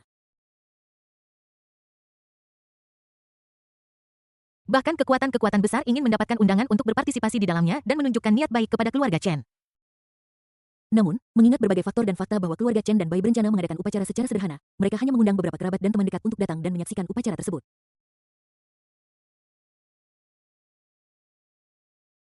Oleh karena itu, jumlah orang yang bisa menerima undangan sangat sedikit dan sebagian besar dari keluarga terkemuka atau beberapa kekuatan luar negeri yang memiliki hubungan baik dengan kedua keluarga tersebut. Hampir setiap dari mereka adalah orang penting. Kali ini jamuan pertunangan kedua keluarga diadakan di Longteng Hotel, sebuah hotel bintang 7 di ibu kota kekaisaran. Longteng Hotel adalah salah satu anak perusahaan Longteng Group yang didirikan oleh Ibu Chen. Hotel ini tersebar di seluruh kekaisaran Donghua dan bahkan sangat terkenal di luar negeri. Menariknya, ketika Chen Beiyuan pertama kali datang ke dunia ini, dia bersama Leng Luobing di Hotel Longteng. Ini tidak diragukan lagi semacam kebetulan khusus. Tanda hubung. Hanya 1 jam sebelum pesta pertunangan akan dimulai, tamu dari luar sudah mulai berdatangan dan banyak orang yang dikenal sudah mulai berbicara satu sama lain. Di dalam ruang loker. Chen Beiyuan yang sudah berganti pakaian menjadi setelan tunangan yang tampan sedang duduk di depan cermin menyesuaikan pakaiannya, tetapi pada saat ini dia merasakan kekuatan yang mencabik-cabik datang dari bawah kakinya. Ketika dia melihat ke bawah dengan bingung, dia melihat sosok kecil dengan kuncir kuda kembar menarik boneka ayuan dan menarik celana panjangnya. Anu, ada apa? Chen Beiyuan berjongkok dan menatap Anu kecil di depannya dengan kerutan di wajahnya, tampak sedikit tidak senang, matanya tampak sedikit bingung. Nana selesai minum. Dia mengambil botol itu dari mulut Anu tetapi mendapati bahwa botol itu masih penuh. Kamu tahu botol Nana ini diberikan kepadanya pagi ini dan sudah beberapa jam sekarang tetapi dia belum minum seteguk pun. Ini jelas tidak normal bagi Anu yang tidak bisa hidup tanpa susu. Ayuan, bisakah kamu tidak bertunangan dengan wanita itu? Anu tiba-tiba mengangkat kepalanya menatapnya dengan mata besarnya dan nadanya tampak sedikit bingung dan rendah. Gadis konyol itu tidak tahu apa-apa tentang keterikatan manusia. Dia hanya berpikir bahwa seseorang akan mencoba merebut Ayuan darinya. Dia tidak menyukai perasaan ini. Anak bodoh, jadi ini alasanmu berada di sini. Kupikir ada yang salah denganmu beberapa hari terakhir ini. Kau hanya berbaring di tempat tidur dan tidur setiap hari. Chen Beiyuan mengulurkan tangannya dan membelai kepala kecilnya dengan senyum penuh arti di wajahnya, tahu bahwa Anu kecil di depannya jelas memiliki sifat posesif dalam gen naganya yang muncul. Untuk seorang anak kecil, ketika seseorang ingin mengambil hal yang paling berharga darinya, itu pasti akan menyebabkan perlawanan dan pemberontakannya. Alasan mengapa dia tidak ribut akhir-akhir ini mungkin karena dia menjadi jauh lebih dewasa setelah bangun tidur. Jadi Chen Beiyuan dengan sabar menjelaskan kepadanya alasan mengapa aku bertunangan dengan Luo Wei adalah karena aku menyukainya dan aku mencintainya. Apakah Ayuan mencintai Anu? Anu tiba-tiba berbicara. Ya juga. Lalu mengapa Ayuan tidak bisa bertunangan dengan Anu? Chen Beiyuan tertegun dan matanya menjadi terkejut ketika dia melihat Anu yang mengajukan pertanyaan di depannya. Apakah ini masih naga kecil konyol yang hanya tahu dan gagap? Kenapa kamu tiba-tiba menjadi begitu pintar? Namun dia tidak terpaku dengan pertanyaan itu dan tersenyum. Karena Anu terlalu muda. Jadi ketika Anu sudah dewasa, dia bisa bertunangan dengan Ayuan dan bersama Ayuan selamanya. Mata besar Anu tiba-tiba menunjukkan sedikit antisipasi. Namun Chen Beiyuan masih tersenyum dan menggelengkan kepalanya. Tidak ada pertunangan adalah sesuatu yang hanya dapat Anda lakukan dengan satu orang. Dasar kau Ayuan, ini tidak bisa dan itu tidak bisa. Ketika aku besar nanti, aku akan merebutmu dari wanita jahat itu, menguncimu, dan menikahimu. Anu merebut botol itu dengan marah dan membanting boneka Ayuan di tangannya dengan keras ke wajahnya. Kemudian dia berlari kembali ke tempat tidur anak-anak di sudut dan meringkuk. Jelas sekali bayi naga itu sangat marah. Chen Beiyuan agak tidak berdaya tentang hal ini. Sangat sulit untuk membujuk bayi naga yang pemberontak. Jika mereka memiliki perbedaan pendapat, aku ingin menangkap dan memenjarakannya ketika aku besar nanti. Wah, ini memang sejalan dengan karakter mendominasi dari klan naga. Saat Chen Beiyuan hendak maju untuk terus menghiburnya, ponselnya tiba-tiba berdering. Dia mengangkat teleponnya dan melihat pesan teks. Namun, ketika dia melihat isi pesan teks itu, dia mengerutkan kening. Kamar Beiyuan 808 ada sesuatu yang ingin saya sampaikan kepadamu ini tentang kamu Yunhua. Tanda hubung. Kamar 808 Hotel Longtang. Meskipun dia tidak tahu apa arti pesan teks yang dikirim Yunhua atau apakah itu berita besar, Chen Beiyuan tetap memutuskan untuk pergi. Bagaimanapun, masih ada 1 jam tersisa sebelum pesta pertunangan dimulai. Yunhua tidak akan melakukan sesuatu tanpa tujuan. Ketika Chen Beiyuan tiba di depan pintu kamar dan hendak mengetuk, dia menemukan bahwa pintu itu tidak terkunci, jadi dia mendorongnya hingga terbuka dan masuk. Namun setelah masuk, dia tidak melihat Jiang Yunhua. Namun ketika dia melihat kamar di depannya, dia merasakan rasa familiar yang tak dapat dijelaskan. Tempat ini tampak familiar. Sepertinya ini adalah ruangan di awal cerita di kehidupan saya sebelumnya di mana saya, penjahat yang ditakdirkan, bertemu Leng Ruobing dan diracun yang menyebabkan saya kehilangan semua kultivasi saya. Pada saat yang sama, ini juga merupakan awal dari perjalanan saya untuk mengubah takdir saya dalam kehidupan ini. Chen Beiyuan melihat ruangan di depannya yang familiar sekaligus asing dan jejak nostalgia yang tak dapat dijelaskan muncul di wajahnya. Saat ini dia tidak tahu mengapa Jiang Yunhua memintanya untuk datang ke sini. Namun karena pihak lain belum datang, tunggu saja dia. Saya pikir pihak lain akan segera datang. Saat itu, dia kebetulan melihat 2 gelas anggur merah yang telah dituangkan sebelumnya di atas meja. Seharusnya Yunhua yang menyuruh seseorang menyiapkannya sebelumnya. Kebetulan Chen Beiyuan juga sedikit haus jadi dia mengambil cangkir dan bersiap untuk minum. Namun, tepat ketika dia mengangkatnya dan mendekatkannya ke bibirnya, gerakannya berhenti dengan aneh dan dia mengendus dengan ujung hidungnya seolah-olah dia mencium sesuatu tetapi juga tampak bahwa dia tidak mencium apapun. Gurgel. Pada akhirnya, anggur merah di gelas itu diminum dalam satu tegukan. Chen Beiyuan duduk di tepi tempat tidur dengan tenang menunggu pihak lain tiba. Namun pada saat ini mungkin karena dia terlalu mabuk atau karena alasan lain Chen Beiyuan tiba-tiba merasa pusing dan seluruh pikirannya menjadi kabur dan semua yang ada di depannya menjadi buram. Apa yang terjadi? Bang! Dia jatuh di ranjang seolah-olah mabuk, kelopak matanya bergetar tak terkendali. Snap! Saat ini pintu terbuka dan sesosok figur yang tidak jelas menutup pintu dan berjalan perlahan ke arahnya. Tanda hub, aku tidak tahu berapa banyak waktu telah berlalu mungkin sedetik mungkin 1 jam. Ketika Chen Beiyuan menyadari ada sesuatu yang aneh dan memaksa dirinya untuk membuka matanya, dia hanya melihat sosok putih buram bergoyang di depannya. Tanda pisah. Bab 356 Bai Ruowei pelindung gila suaminya. Jiang Yunhua tidak pernah menyangka bahwa setelah pergi ke harem dan mengeluh kepada janda permaisuri, dia benar-benar akan mendapatkan manfaat tak terduga dan mempelajari rahasia yang mengejutkan. Saat itu, Tuan Chen terpaksa menikahi wanita biasa karena berbagai faktor. Putri-putri dari keluarga besar, putri-putri keluarga kerajaan, dan orang-orang suci dari klan iblis semuanya menangis dengan getir dan patah hati.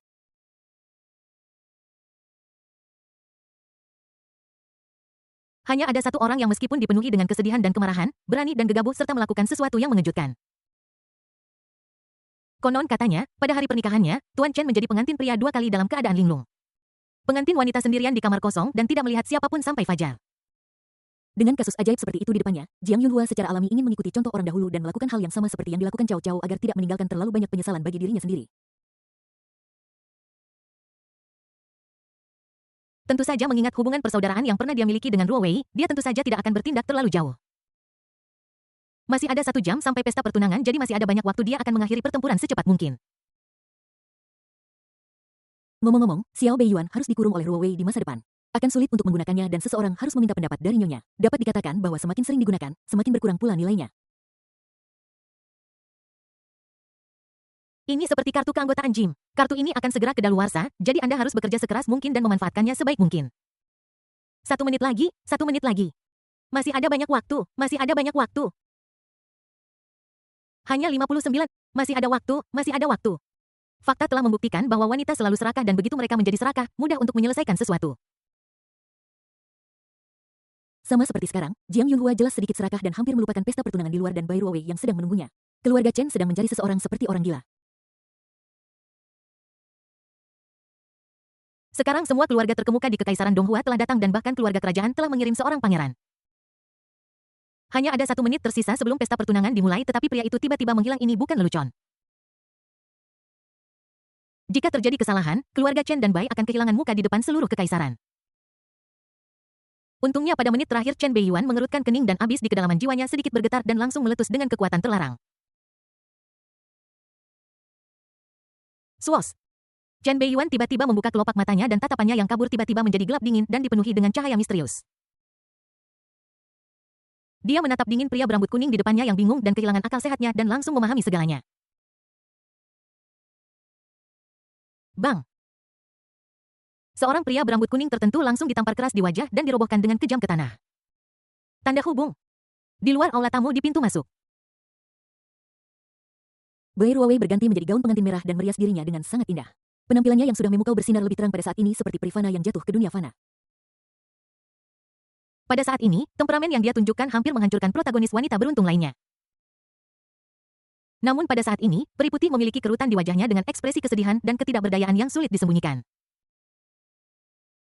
Seharusnya hari ini menjadi hari yang membahagiakan, tetapi sebagai calon pengantin, dia tidak merasakan sedikit pun kegembiraan atau semangat. Karena Bei Yuan tiba-tiba menghilang.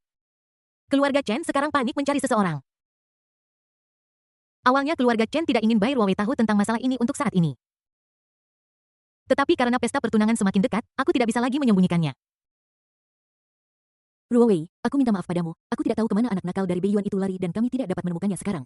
Jangan khawatir, aku akan menemukannya untukmu. Kalau waktunya tiba, kamu bisa memukulinya atau memarahinya sesukamu.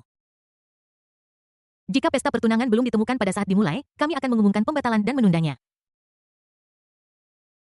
Ekspresi dan wajah Ibunda Chen yang meminta maaf pada saat itu masih terbayang jelas di benak Bai Ruowei. Matanya redup, kepalanya tertunduk, dan dia tidak lagi rasional dan tenang seperti sebelumnya. Apakah orang itu belum ditemukan juga? Belum ada kabar kak, jangan khawatir, kakak iparku bukan tipe orang yang melanggar janji. Dia pasti tidak akan melarikan diri di hari sebaik ini. Menurutku dia mungkin mengalami kecelakaan. Melihat mata khawatir kakak perempuannya, Bai Yus dengan cepat berbicara untuk menghiburnya. Namun penghiburannya tidak hanya gagal menghibur siapapun tetapi malah berdampak lebih buruk. Kekhawatiran di antara alis Bai Ruowei semakin dalam. Dia lebih suka Bei Yuan mengingkari janjinya daripada sesuatu terjadi padanya. Ah, itulah maksudku. Saudara ipar adalah pria yang beruntung. Tuhan akan membalas dendamnya. Tidak. Ah, tidak. Lihat, Kak, aku akan membantumu menemukan saudara iparmu sekarang. Dia kemungkinan besar bersembunyi di tempat itu. Aku akan membantumu menemukannya. Melihat bahwa situasinya semakin memburuk dan kata-katanya semakin salah, Bai Yus sedikit panik dan dengan cepat mencari alasan untuk menyelinap pergi. Dalam sekejap, dia ditinggalkan berdiri di sana sendirian, bingung tentang apa yang harus dilakukan. Saat ini suara tamu yang berbicara dan tertawa di luar aula dapat terdengar terus-menerus. Bahkan musuh bebuyutan di antara para tamu sekarang saling menyapa dengan senyuman tanpa niat untuk berselisih. Membuat masalah di pesta pertunangan keluarga Chen mungkin merupakan tanda ingin mengakhiri hidup Anda. Ini bukan cara yang tepat untuk menyinggung seseorang. Pada saat yang sama, layar lebar di aula mulai menghitung mundur ke menit terakhir. Segera setelah waktunya habis, pasangan yang baru bertunangan akan berjalan keluar dari lorong. Perhatian dan semangat semua orang mulai terfokus melihat ke arah lorong dan bahkan percakapan secara bertahap menjadi semakin sedikit dan menjadi sunyi. Saat ini mereka masih belum tahu tentang hilangnya Chen Bei Yuan maupun apa yang akan terjadi selanjutnya. Pangeran dari keluarga kerajaan yang dikirim sedikit bingung saat ini dan melihat sekeliling. Kenapa keponakannya Jiang Yunhua yang datang bersamanya menghilang begitu saja saat memasuki tempat tersebut? Bai Ruowei yang berdiri di lorong sepertinya bisa merasakan tatapan penuh harapan di luar, tetapi kepahitan di wajahnya menjadi semakin intens. Bei Yuan, apakah kamu berbohong padaku sebelumnya? Atau, kamu masih tidak bisa melepaskan anak itu dari kota iblis? Sekarang dia agak curiga apakah Bei Yuan telah memutuskan untuk memutuskan pertunangan karena anak di modal. Jika tidak, mustahil baginya untuk menghilang pada saat kritis seperti hari ini. Hitungan mundur di aula sekarang hampir selesai. 10, 9, 8, 7, 6. Tanpa diduga, pada akhirnya saya dikalahkan oleh Lin Yun. Tepat ketika Bai Ruowei benar-benar putus asa dan kehilangan harapan dan mulai berubah menjadi jahat. Sesosok tubuh tinggi tiba-tiba muncul dan sentuhan hangat tiba-tiba menggenggam telapak tangannya. Dia sedikit terkejut dan ketika dia mendongak, dia melihat wajah familiar yang menghantuinya. Maaf aku terlambat. Tanda hubung. Ketika hitungan mundur di layar mencapai, MC yang bertugas di jamuan pertunangan memegang mikrofon dan berteriak dengan penuh semangat. Selamat datang pengantin baru kita. Menginjak-injak, menginjak-injak, menginjak-injak.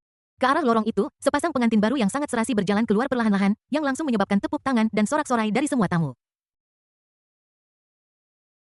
Segalanya begitu harmonis sehingga tidak ada yang tahu bahwa baru 1 menit yang lalu pesta pertunangan ini hampir berubah menjadi lelucon. Namun, tepat ketika pengantin baru mulai menerima berkat dari para tamu. Bai Ruowei, wanita itu, tidak bisa menyembunyikan sedikit pun kepahitan yang tak dapat dijelaskan di balik senyumnya yang tampak bahagia. Saat ini dia memegang lengan Chen Bei Yuan dan bisa dengan tajam mencium parfum khusus dan bau khusus yang tak terlukiskan padanya. Jadi apa yang dilakukan Chen Bei Yuan barusan juga sudah jelas. Bai Ruowei tidak tahu bagaimana dia menemani Bei Yuan berkeliling aula sambil berterima kasih kepada semua paman dan bibi. Pikirannya kosong saat ini dan kepahitan di hatinya hampir tidak bisa disembunyikan. Tidak peduli seberapa tenang dan berpikiran luas dia, sulit baginya untuk menerima bahwa pada hari penting ini suaminya benar-benar bersama wanita lain.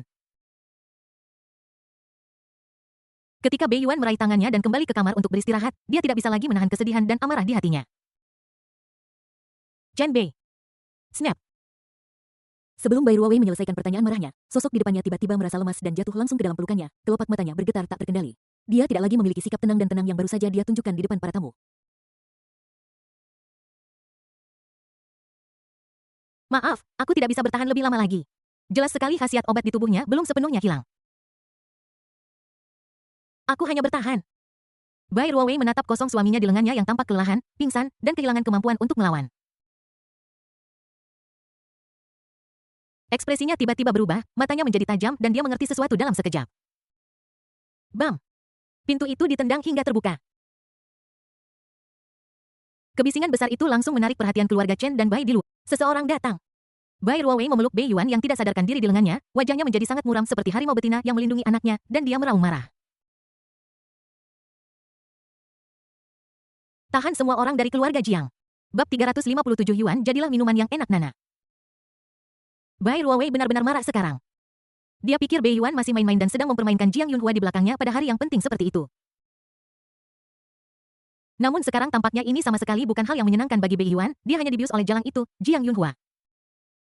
Namun meski begitu, dia masih memaksakan diri untuk kembali dan menyelesaikan seluruh perjamuan pertunangan agar tidak membuatnya dan keluarga Chen dan Bai kehilangan muka. Setelah mengetahui kebenaran, dia menatap Bei Yuan dalam pelukannya dengan sakit hati dan rasa bersalah di matanya. Sebagai seorang istri, dia benar-benar meragukan cinta suaminya padanya. Dan berteriak padanya. Betapa tak berdayanya dia saat itu. Adapun dalang di balik ini, kemarahan pergi ke keluarga Jiang, pergi ke pangeran ke-6 kekaisaran, kamu dalam masalah. Pada saat ini dia seperti seekor induk harimau yang melihat anaknya diganggu dan dia tidak bisa lagi menahan amarah di hatinya. Jika api ini tidak dinyalakan, namanya Bai Ruowei akan ditulis terbalik. Lelakinya diganggu oleh wanita lain di luar sana. Jika dia tidak berani mengatakan sepatah kata pun, bagaimana dia bisa menjadi miliknya? Tahan semua orang dari keluarga Jiang. Di luar pintu, orang-orang kuat dari keluarga Chen tidak ragu sama sekali dan segera bergegas menuju aula yang hendak bubar siap menangkap orang. Nyonya masa depan telah berbicara, jadi mengapa ragu? Siapa yang peduli tentang keluarga Jiang? Sialan itu, kami menargetkan keluarga Jiang Anda. Orang-orang kuat keluarga Bai yang tersisa masih sedikit linglung, beberapa dari mereka belum bereaksi dan sepertinya ada keraguan di wajah mereka. Keluarga Bai tidak mendominasi seperti keluarga Chen yang selalu siap menyinggung keluarga kerajaan. Menangkap keluarga Jiang tanpa alasan mungkin akan menyebabkan banyak masalah. Namun, melihat anggota keluarga Chen bergegas menuju aula seperti serigala dan harimau ditambah dengan mata Bai Ruowei yang berangsur-angsur dingin dan membunuh, anggota keluarga Bai lainnya juga menggertakkan gigi dan bergegas menuju aula. Tanda hubung. Aula. Dengan perginya pengantin baru, pesta pertunangan pun berakhir. Para perwakilan keluarga besar dan kekuatan luar negeri lainnya yang hadir juga mulai ingin menarik diri. Namun pada saat ini suara getaran yang dahsyat tiba-tiba muncul dari pintu keluar dan semakin dekat seolah-olah datang ke sisi ini. Hah, apa yang terjadi? Seorang tamu parubaya sedikit bingung. Mungkinkah ada orang lain yang berani datang dan menghancurkan tempat keluarga Chen? Anda tahu hari ini adalah hari pernikahan keluarga Chen, siapapun yang berani muncul di sini akan mencari kematian. Para tamu lain yang hadir memiliki pemikiran yang sama pada saat ini, tetapi beberapa dari mereka mengerutkan kening dan menyadari bahwa ada sesuatu yang salah. Pada saat itu di tengah kerumunan, seorang pria parubaya bernama Pangeran Yu yang berperut buncit dan dilindungi oleh beberapa prajurit keluarga Jiang tiba-tiba merasakan firasat buruk. Sebagai seorang pangeran kerajaan, meskipun bakatnya tidak tinggi, dia telah mencapai puncak raja perang dengan akumulasi banyak sumber daya. Namun dibandingkan dengan kultivasinya, dia terlahir dengan kemampuan khusus, yaitu kemampuan untuk merasakan datangnya bahaya.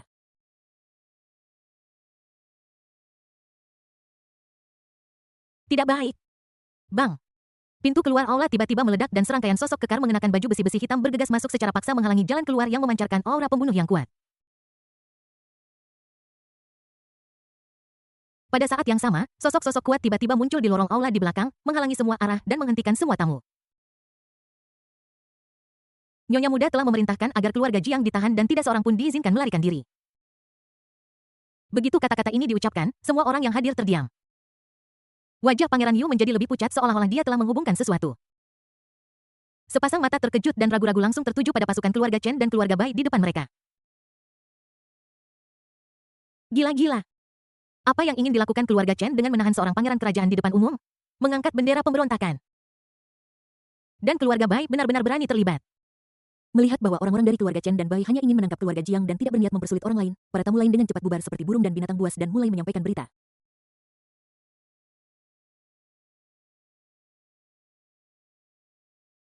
Oke. Mungkinkah kekaisaran akan segera berubah lagi? Tanda pisah. Dua tokoh penting, Ayah Chen dan Ayah Bai, juga bergegas ke istana kekaisaran untuk mencari penjelasan. Oh tidak, keadaan sudah di luar kendali. Jiang Yunhua yang wajahnya memiliki bekas telapak tangan yang jelas yang belum mereda, memandang paman ketujuhnya diikat seperti anjing mati dan diseret pergi. Wajahnya tiba-tiba berubah sedikit dan dia menyadari bahwa dia telah menyebabkan bencana besar setelah dibutakan oleh nafsu.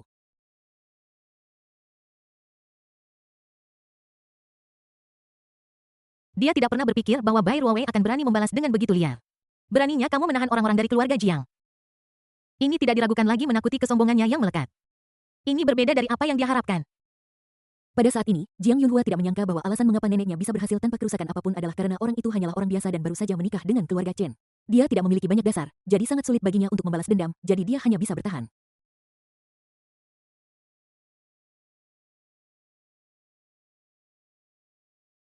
Tapi Bai Ruowei berbeda. Jika dia bisa mentolerir hal seperti itu, dia mungkin akan menjadi seorang pria yang istrinya selingkuh. Jiang Yunhua yang sudah merasa bersalah melihat bahwa master yang sebenarnya benar-benar datang dan dia merasa sedikit tidak nyaman dan segera ingin mundur secara strategis. Tetapi ketika dia baru saja membuka pintu dan ingin melarikan diri, dia dihalangi oleh sosok yang mengenakan gaun pengantin merah dan memegang cambuk rotan hijau di tangannya. Mau kemana kau? If Ruowei. Jiang Yunhua terpaksa kembali ke kamar sedikit demi sedikit. Bang! Pintu kamar ditutup dengan keras. Karena Bai Ruowei sebelum dia bisa menyaksikan Jiang Yunhua bermain-main di depannya, itu karena identitasnya belum sepenuhnya ditentukan dan sikap Bei Yuan ambigu dan tidak jelas.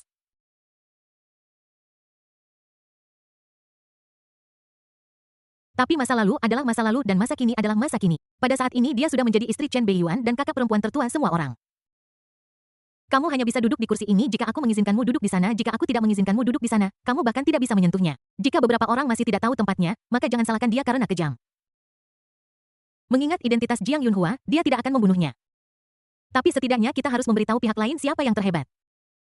Posisi ratu akan dimulai dari hari ini. Jepret, jepret, jepret, jepret, jepret. Angkat batu kilangan, angkat batu kilangan. Tanda kamar loker. Chen Bei Yuan berbaring di ranjang seolah-olah dia tertidur lelap tanpa bergerak. Di ranjang anak-anak tidak jauh dari sana, Anu yang memegangi bantal Ayuan perlahan mengangkat kepala kecilnya, melihat Ayuan yang hidup tidak jauh dari sana, lalu melihat bantal di tangannya. Snap! Bantal itu dibuang dengan kejam.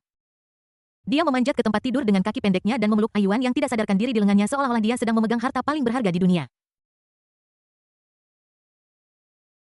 Anu menyukai Ayuan. Dia menggendong Ayuan di lengannya seperti orang dewasa seolah-olah dia adalah anaknya sendiri dan mulai membujuknya. Tindakan ini sangat mirip dengan beberapa tindakan Bai Ruowei sebelumnya. Saya tidak tahu apakah itu imitasi yang disengaja atau hanya hal yang alami. Saat ini dia tiba-tiba menundukkan kepalanya dan menatap wajah tampan di depannya dengan senyum konyol di wajahnya. Ayuan anak baik minum nana. Tanda hubung. Sekarang saatnya untuk bab 358 Bai Ruowei. Oh tidak, aku sudah menjadi bodoh. Chen Bei Yuan yang berada dalam koma yang dalam merasa seperti berada di gurun yang sunyi dan sangat lapar dan haus. Karena dia baru saja dirampok banyak air oleh makhluk berambut jahe tertentu, rasa haus yang mendalam langsung menyapu tubuhnya menyebabkan dia segera membutuhkan air. Pada saat ini setetes nektar manis perlahan menetes ke mulutnya yang segera mengguncang tubuhnya dan pikiran bingungnya langsung lega. Tutup botol yang lembut datang seketika memicu bakat khusus dan naluri bertahannya sejak bayi. Slurp, slurp, slurp. Tapi untuk beberapa alasan dia selalu merasa sedikit aneh. Dari mana asal botol itu? Bukankah seharusnya dia berada di pelukan Ruowei? Pada saat ini sebuah suara lucu tiba-tiba muncul di telinganya. Ayuan anak baik minum nana. Tepat ketika Peri Bai mencambuk Nyonya Jiang Qinu dengan parah untuk menyoroti statusnya sebagai ratu, dia masih tidak menyadari api diharam. Meskipun naga konyol tertawa tertentu terlihat konyol di waktu biasa, dia selalu pintar di saat-saat kritis.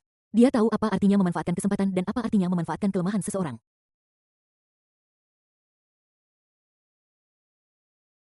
Dia sama sekali tidak menyadari situasi tersebut dan sibuk berurusan dengan selir tak tahu malu Jiang Qinu dan dia bertekad untuk mengalahkannya. Saat ini di antara banyak wanita di Bei Yuan, seorang wanita cantik sekolah tertentu bernama Leng tidak perlu ditakuti. Dia hanyalah senjata panas belaka dan tidak menimbulkan ancaman sama sekali.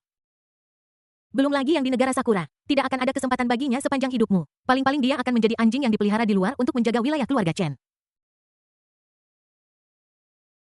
Naga kecil konyol itu. Dia konyol dan meskipun dia punya beberapa trik, dia bukan masalah besar. Dia bisa dengan mudah mengalahkan orang bodoh seperti dia yang hanya tahu Nana dan tidak tahu Xiao Beiyuan. Selama ini Jiang Yunhua yang status, posisi, dan kekuatannya setara dengannya telah menjadi saingan terbesarnya.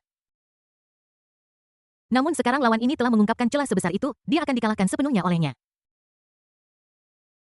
Namun Bai Ruowei tidak memperhatikan bahwa ketika Jiang Madame dicambuk olehnya dengan cambuk rotan, tatapannya ke arahnya juga menjadi aneh.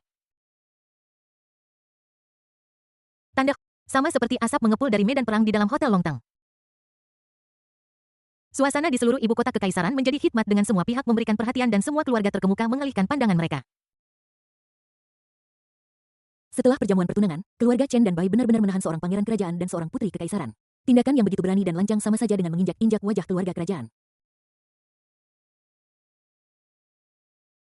Yang mengejutkan banyak orang adalah setelah melakukan tindakan pengkhianatan seperti itu, kedua kepala keluarga, Chen Zeking dan Bai Yinyun, benar-benar pergi ke istana segera dan berbicara dengan Kaisar Jiang tentang sesuatu. Yang disebut kemarahan kerajaan tidak pernah diungkapkan. Ini pasti membuat banyak orang sangat bingung dan kecewa. Kapan keluarga kerajaan menjadi begitu mudah untuk diajak bicara? Mereka begitu tenang bahkan ketika seekor naga menunggangi wajah mereka. Berkelahi. Kalian mulai berkelahi. Jika kita tidak berkelahi, bagaimana kita bisa mencari ikan di air keruh dan mendapatkan keuntungan darinya? Sementara situasi di luar berubah dengan cepat, situasi di dalam istana tidak setegang yang mereka bayangkan. Sebaliknya, itu agak aneh dan canggung. Sejujurnya, ketika Kaisar Jiang mengetahui bahwa saudara ketujuh dan putrinya ditahan oleh keluarga Chen dan Bai, meskipun dia memiliki hati seorang kaisar, dia tidak bisa menyembunyikan amarahnya. Namun, sebelum Kaisar Jiang marah, Ibu Suri Jiang ibunya dari harem mengiriminya surat rahasia. Setelah membaca isinya, Kaisar Jiang yang mengetahui kebenaran itu tercengang. Sialan! Saya pikir Chen Bai yang menyebabkan masalah dan ingin memberontak, tetapi saya tidak menyangka itu akan menjadi skandal kerajaan. Putri kekaisaran sebenarnya membius suaminya yang sudah menikah dan melakukan tindakan tidak senonoh dan tertangkap basah. Yang lebih mengejutkan adalah hal semacam ini diajarkan kepadanya oleh ibunya, janda permaisuri kekaisaran. Tepat ketika Kaisar Jiang merasa sedikit malu, orang tua dari keluarga Chen dan Bai datang ke pintu. Ahem, Tuan Chen, Tuan Bai, ini semua salahku karena aku sibuk dengan urusan sepanjang hidupku dan lalai mendisiplinkan Yunhua yang menyebabkan ini. Tepat ketika Kaisar Jiang hendak berbicara untuk meredakan suasana dengan sedikit rasa malu. Namun, seseorang tidak bisa menahan diri untuk menembak langsung. Menariknya, orang yang melepaskan tembakan kali ini bukanlah Chen Zeking yang selalu dikenal karena sikapnya yang mendominasi, tetapi Bai Yinyun yang selalu lembut dan elegan. Anehnya, anak dari yang pertama diberi obat bius sehingga dia secara alami bisa menahannya dia tidak bisa menahannya. Namun mengatakan betapa marahnya itu omong kosong. Yang mengejutkan adalah perilaku suami dari anak yang terakhir pada pesta pertunangan dia seperti naga yang menunggangi wajah menamparkan keluarga Bai di wajah. Meski begitu Bai Yinyun yang memiliki sedikit kepribadian yang baik tidak tahan lagi. Ditambah lagi ada seorang putra bernama Bai Yus yang mengipasi api dan menyulut api unggun. Yang mulia, apa artinya mengabaikan disiplin? Jika Anda melakukan kesalahan, bisakah Anda menyelesaikannya hanya dengan mengatakan itu adalah pengabaian disiplin? Kekaisaran, apakah masih ada hukum? Fakta telah membuktikan bahwa kekaisaran masih memiliki hukum. Tentu saja hukum raja juga harus dipilih di antara target mereka. Untuk keluarga terkemuka seperti keluarga Chen dan keluarga Bai, hukum raja secara alami akan ada di sana. Tidak ada yang tahu apa yang Kaisar Jiang bicarakan dengan kepala kedua keluarga di istana, kompensasi dan konsesi macam apa yang mereka buat, dan bagaimana skandal kerajaan ini akhirnya ditekan. Pangeran Yu yang ditahan dan Jiang Yunhua yang terluka dan agak tidak sadar akhirnya juga dikirim kembali. Awalnya dengan karakter Kaisar Jiang bahkan jika putrinya sendiri telah menyebabkan skandal besar dan menyebabkan kerusakan pada kepentingan keluarga kerajaan, dia pasti akan menghukumnya dengan berat. Namun karena intervensi dan permohonan seorang ibu tua di harem pada akhirnya Jiang Yunhua, sang pahlawan wanita yang beruntung hanya dimasukkan ke dalam kurungan isolasi. Pada akhirnya di mata banyak orang di luar sana, semua ini hanyalah kesenangan yang berakhir setengah hati. Mungkin beberapa orang sudah sedikit menebaknya, tetapi mereka tidak berani mengatakan sepatah kata pun. Jika tidak, itu akan menjadi pelanggaran terhadap 3 raksasa kekaisaran. Tanda hubung. Ketika Bai Ruowei kembali ke kamar, dia melihat Chen Beiyuan yang baru bangun memegang botol susu penuh dan terus menggoyangkannya. Ada ekspresi aneh di wajahnya dan matanya terus melihat naga kecil konyol dari waktu ke waktu.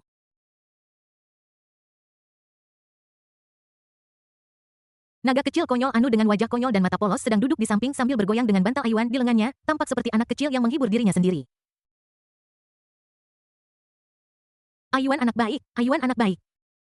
Meskipun semuanya tampak begitu harmonis dan normal, Bai Ruowei merasa ada sesuatu yang salah. Mungkinkah sesuatu terjadi selama dia pergi? Seharusnya tidak seperti ini. Orang kecil ini konyol seperti orang bodoh kecil. Yah, itu pasti ilusi, itu pasti ilusi. Tanda hubung. Saya terjebak dalam hal ini, saya akan memodifikasi plot memicu konflik terlebih dahulu dan memulai plot yang menarik. Bab baru akan segera dimulai pertempuran Kyoto. Bab 359-36 Fragmen Teknik Kekuatan Surgawi. Dengan berakhirnya insiden perjamuan pertunangan, seluruh ibu kota kekaisaran berangsur-angsur menjadi tenang. Di dunia ini, tidak ada yang akan berhenti berputar tanpa seorang pun, semuanya akan berjalan seperti biasa. Semuanya akan kembali normal setelah gairah. Setelah benar-benar memutuskan pernikahan putranya dan status menantunya. Ayah Chen kembali ke zona perang ketiga dan mengurung diri dalam pengasingan untuk mencoba menerobos. Dia tidak akan keluar sampai dia mencapai tingkat ke-8. Saat ini dia telah mencapai puncak tingkat kuasi kaisar dan hanya selangkah lagi dari alam kaisar. Awalnya, dengan kepribadiannya, dia berencana untuk menerobos alam kaisar di zona perang ketiga sebelum keluar. Namun karena rangkaian peristiwa sebelumnya semua menyangkut putranya sendiri, dia menyela prosesnya dan keluar untuk mengambil alih situasi. Ibu Chen juga kembali ke keluarga dan mulai mengambil alih urusan keluarga. Kunjungannya ke rumah orang tuanya terganggu dan tidak mungkin baginya untuk kembali ke keluarga Ji lagi. Terlebih lagi kali ini dia juga sangat marah kepada keluarganya ketika pesta pertunangan putranya diadakan. Dia juga mengirimkan undangan ke keluarga Ji dengan harapan besar. Alhasil pada hari pesta pertunangan tidak ada satupun anggota keluarga saya yang datang. Hal ini membuat Ibu Chen sangat marah. Dia mengutuk dan mengatakan bahwa semua anggota keluarganya sudah meninggal. Dia mengatakan dia akan mencari waktu untuk kembali dan membawakan mereka uang kertas untuk dibakar.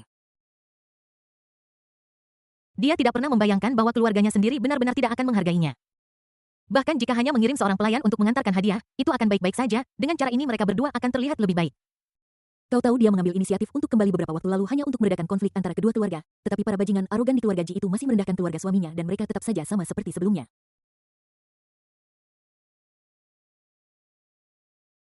Sekelompok barang antik tua yang berpegang pada cara mereka sendiri. Yang mereka tahu hanyalah menjaga kejayaan masa lalu yang terkutuk itu. Mereka mengklaim bahwa Ratu Manusia adalah keturunan Kaisar Manusia. Tetapi Kaisar Manusia sudah mati. Kalian pikir kalian lebih unggul dari yang lain dan merendahkan umat manusia? Mengapa kalian tidak sombong ketika dipukuli? Jika kalian benar-benar sombong dan tangguh, aku tidak akan pernah mengikuti kalian kembali untuk melahirkan bayi. Pukulan itu tidak cukup kuat saat itu dan masih gagal untuk membangunkan tahayul feodal dalam pikiran orang-orang kuno itu. Ibu Chen jelas sangat patah hati. Dia bahkan tidak datang ke pesta pertunangan putranya, apalagi hari pernikahannya. Sebagai putri dari keluarga Ji dan menantu perempuan dari keluarga Chen, dia terjebak di tengah dan berada dalam dilema. Para pria di keluarga itu selalu sibuk dan tidak ada yang tahu kemana mereka pergi setiap hari. Untungnya ada Bai Ruowei, seorang gadis kecil yang penyayang yang dapat menghiburnya. Ya, setelah pertunangan Bai Ruowei secara alami pindah ke keluarga Chen, bertindak sebagai nyonya muda dan mulai menguasai semua urusan rumah tangga keluarga Chen. Tanda hubung. Para gadis sekarang memiliki rencana mereka sendiri. Ruowei mendapatkan status dan tinggal di keluarga Chen untuk mempelajari urusan internal, mempersiapkan diri untuk mengambil alih urusan internal keluarga Chen di masa depan. Yunhua diperintahkan untuk dikurung di istana. Meskipun dia kehilangan kebebasannya, itu adalah kesempatan bagus baginya untuk melatih temperamennya dan mencerna keuntungan sebelumnya di negara Sakura dan esensi Beiyuan di tubuhnya, menunggu untuk dilahirkan kembali dari abu.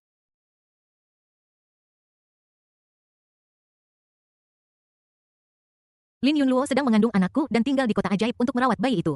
Dia aman dan terlindungi dengan perlindungan tentara dan orang-orang kuat dari keluarga Chen dan Lin. Meskipun Leng Ruobing tidak memiliki status resmi, dia telah mendapatkan kekuasaan di bawah kedok saya. Dia juga sadar diri dan mengikuti Ruowei setiap hari, membantunya untuk merebut kekuasaan dan berharap untuk membuat kemajuan. Tanda hubung. Semua orang mendapatkan apa yang bisa mereka dapatkan dan apa yang bisa saya berikan. Chen Beiyuan sedang berbaring di kursi goyang sambil memeluk Anu yang sedang tertidur di lengannya, matanya redup berpikir diam-diam di dalam hatinya. Saat ini para wanita di sekitarnya telah mapan dan diatur, mereka tidak lagi memperebutkan posisi istri pertama dan saling mencintai dan membenci seperti sebelumnya. Mungkin akan ada pertempuran internal untuk mendapatkan dukungan di masa depan, tetapi ruang lingkupnya telah dilingkari sebelumnya.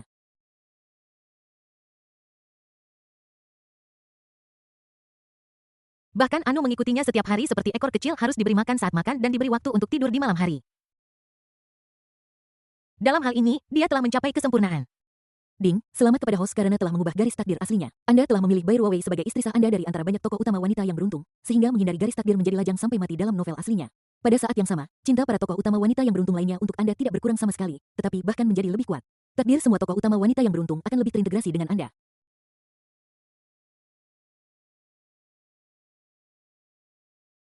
Ding, selamat kepada host karena telah menerima hadiah khusus fragmen 36 metode Tiangang.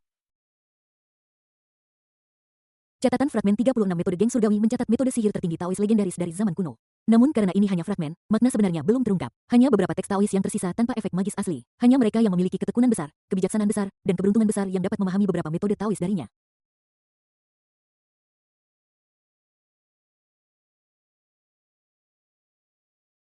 Puluh 36 metode Tiangang. Mungkin beberapa orang tidak akan terbiasa dengannya. Tetapi beberapa orang mungkin akrab dengan 72 transformasi iblis duniawi yang sesuai. Bahkan jika Anda tidak akrab dengan 72 transformasi iblis duniawi, beberapa orang pasti akrab dengan seekor monyet tertentu yang suka memukul kepala orang dengan tongkat. Setelah monyet itu memperoleh 72 transformasi duniawi, dia menjadi tak tertandingi dalam kekuatan tempur dan menjadi terkenal jauh dan luas. Bahkan para dewa dan Buddha di langit pun ketakutan. Kekuatan dari 36 metode Tiangang jauh lebih besar daripada 72 transformasi Disa. Metode 36 geng surgawi mencatat 36 kekuatan magis seperti menengahi penciptaan yang membalikkan yin dan yang memindahkan bintang dan mengubah konstelasi mengembalikan langit ke matahari.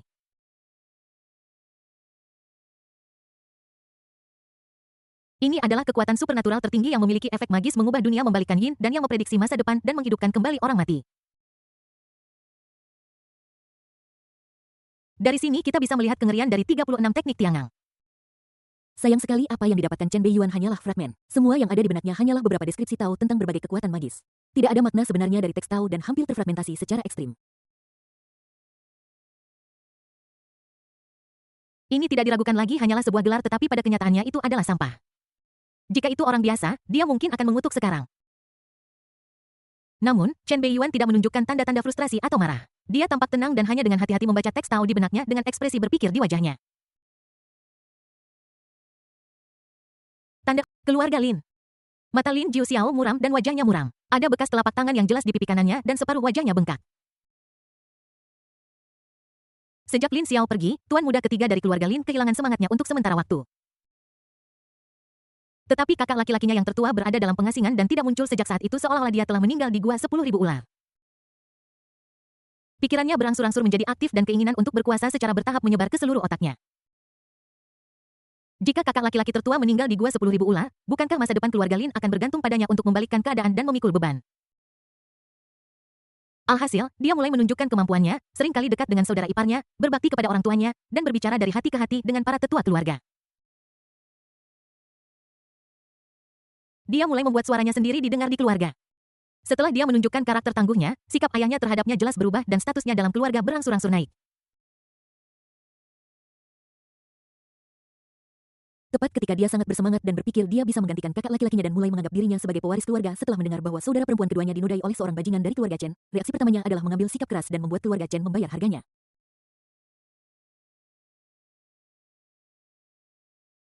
Ketika dia memberitahu ayahnya idenya dengan harapan besar dan berharap untuk mendapatkan dukungan ayahnya, senyum ayahnya menghilang dan dia menamparkan wajahnya. Tamparan itu benar-benar membuatnya terpana. Bodoh, kupikir kau berguna tapi aku tidak menyangka kau sebegitu tidak kompeten. Kembali saja dan jadilah playboy dirimu. Pada saat ini dia masih mengingat raut kecewa di mata ayahnya. Lin Jiuxiao mengulurkan tangannya dan membelai wajah kanannya yang bengkak seperti kepala babi dengan tatapan dingin dan penuh dendam di matanya.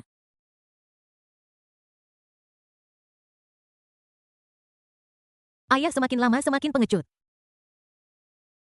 Bab 360 Medan Perang Selatan. Ayah semakin menjadi pengecut. Di mata Lin Jiuxiao, ayahnya terlalu pengecut. Seiring bertambahnya usia, dia secara bertahap kehilangan keberanian dan tanggung jawab yang dia miliki di masa mudanya dan yang dia miliki hanyalah ketangguhan yang dangkal. Seorang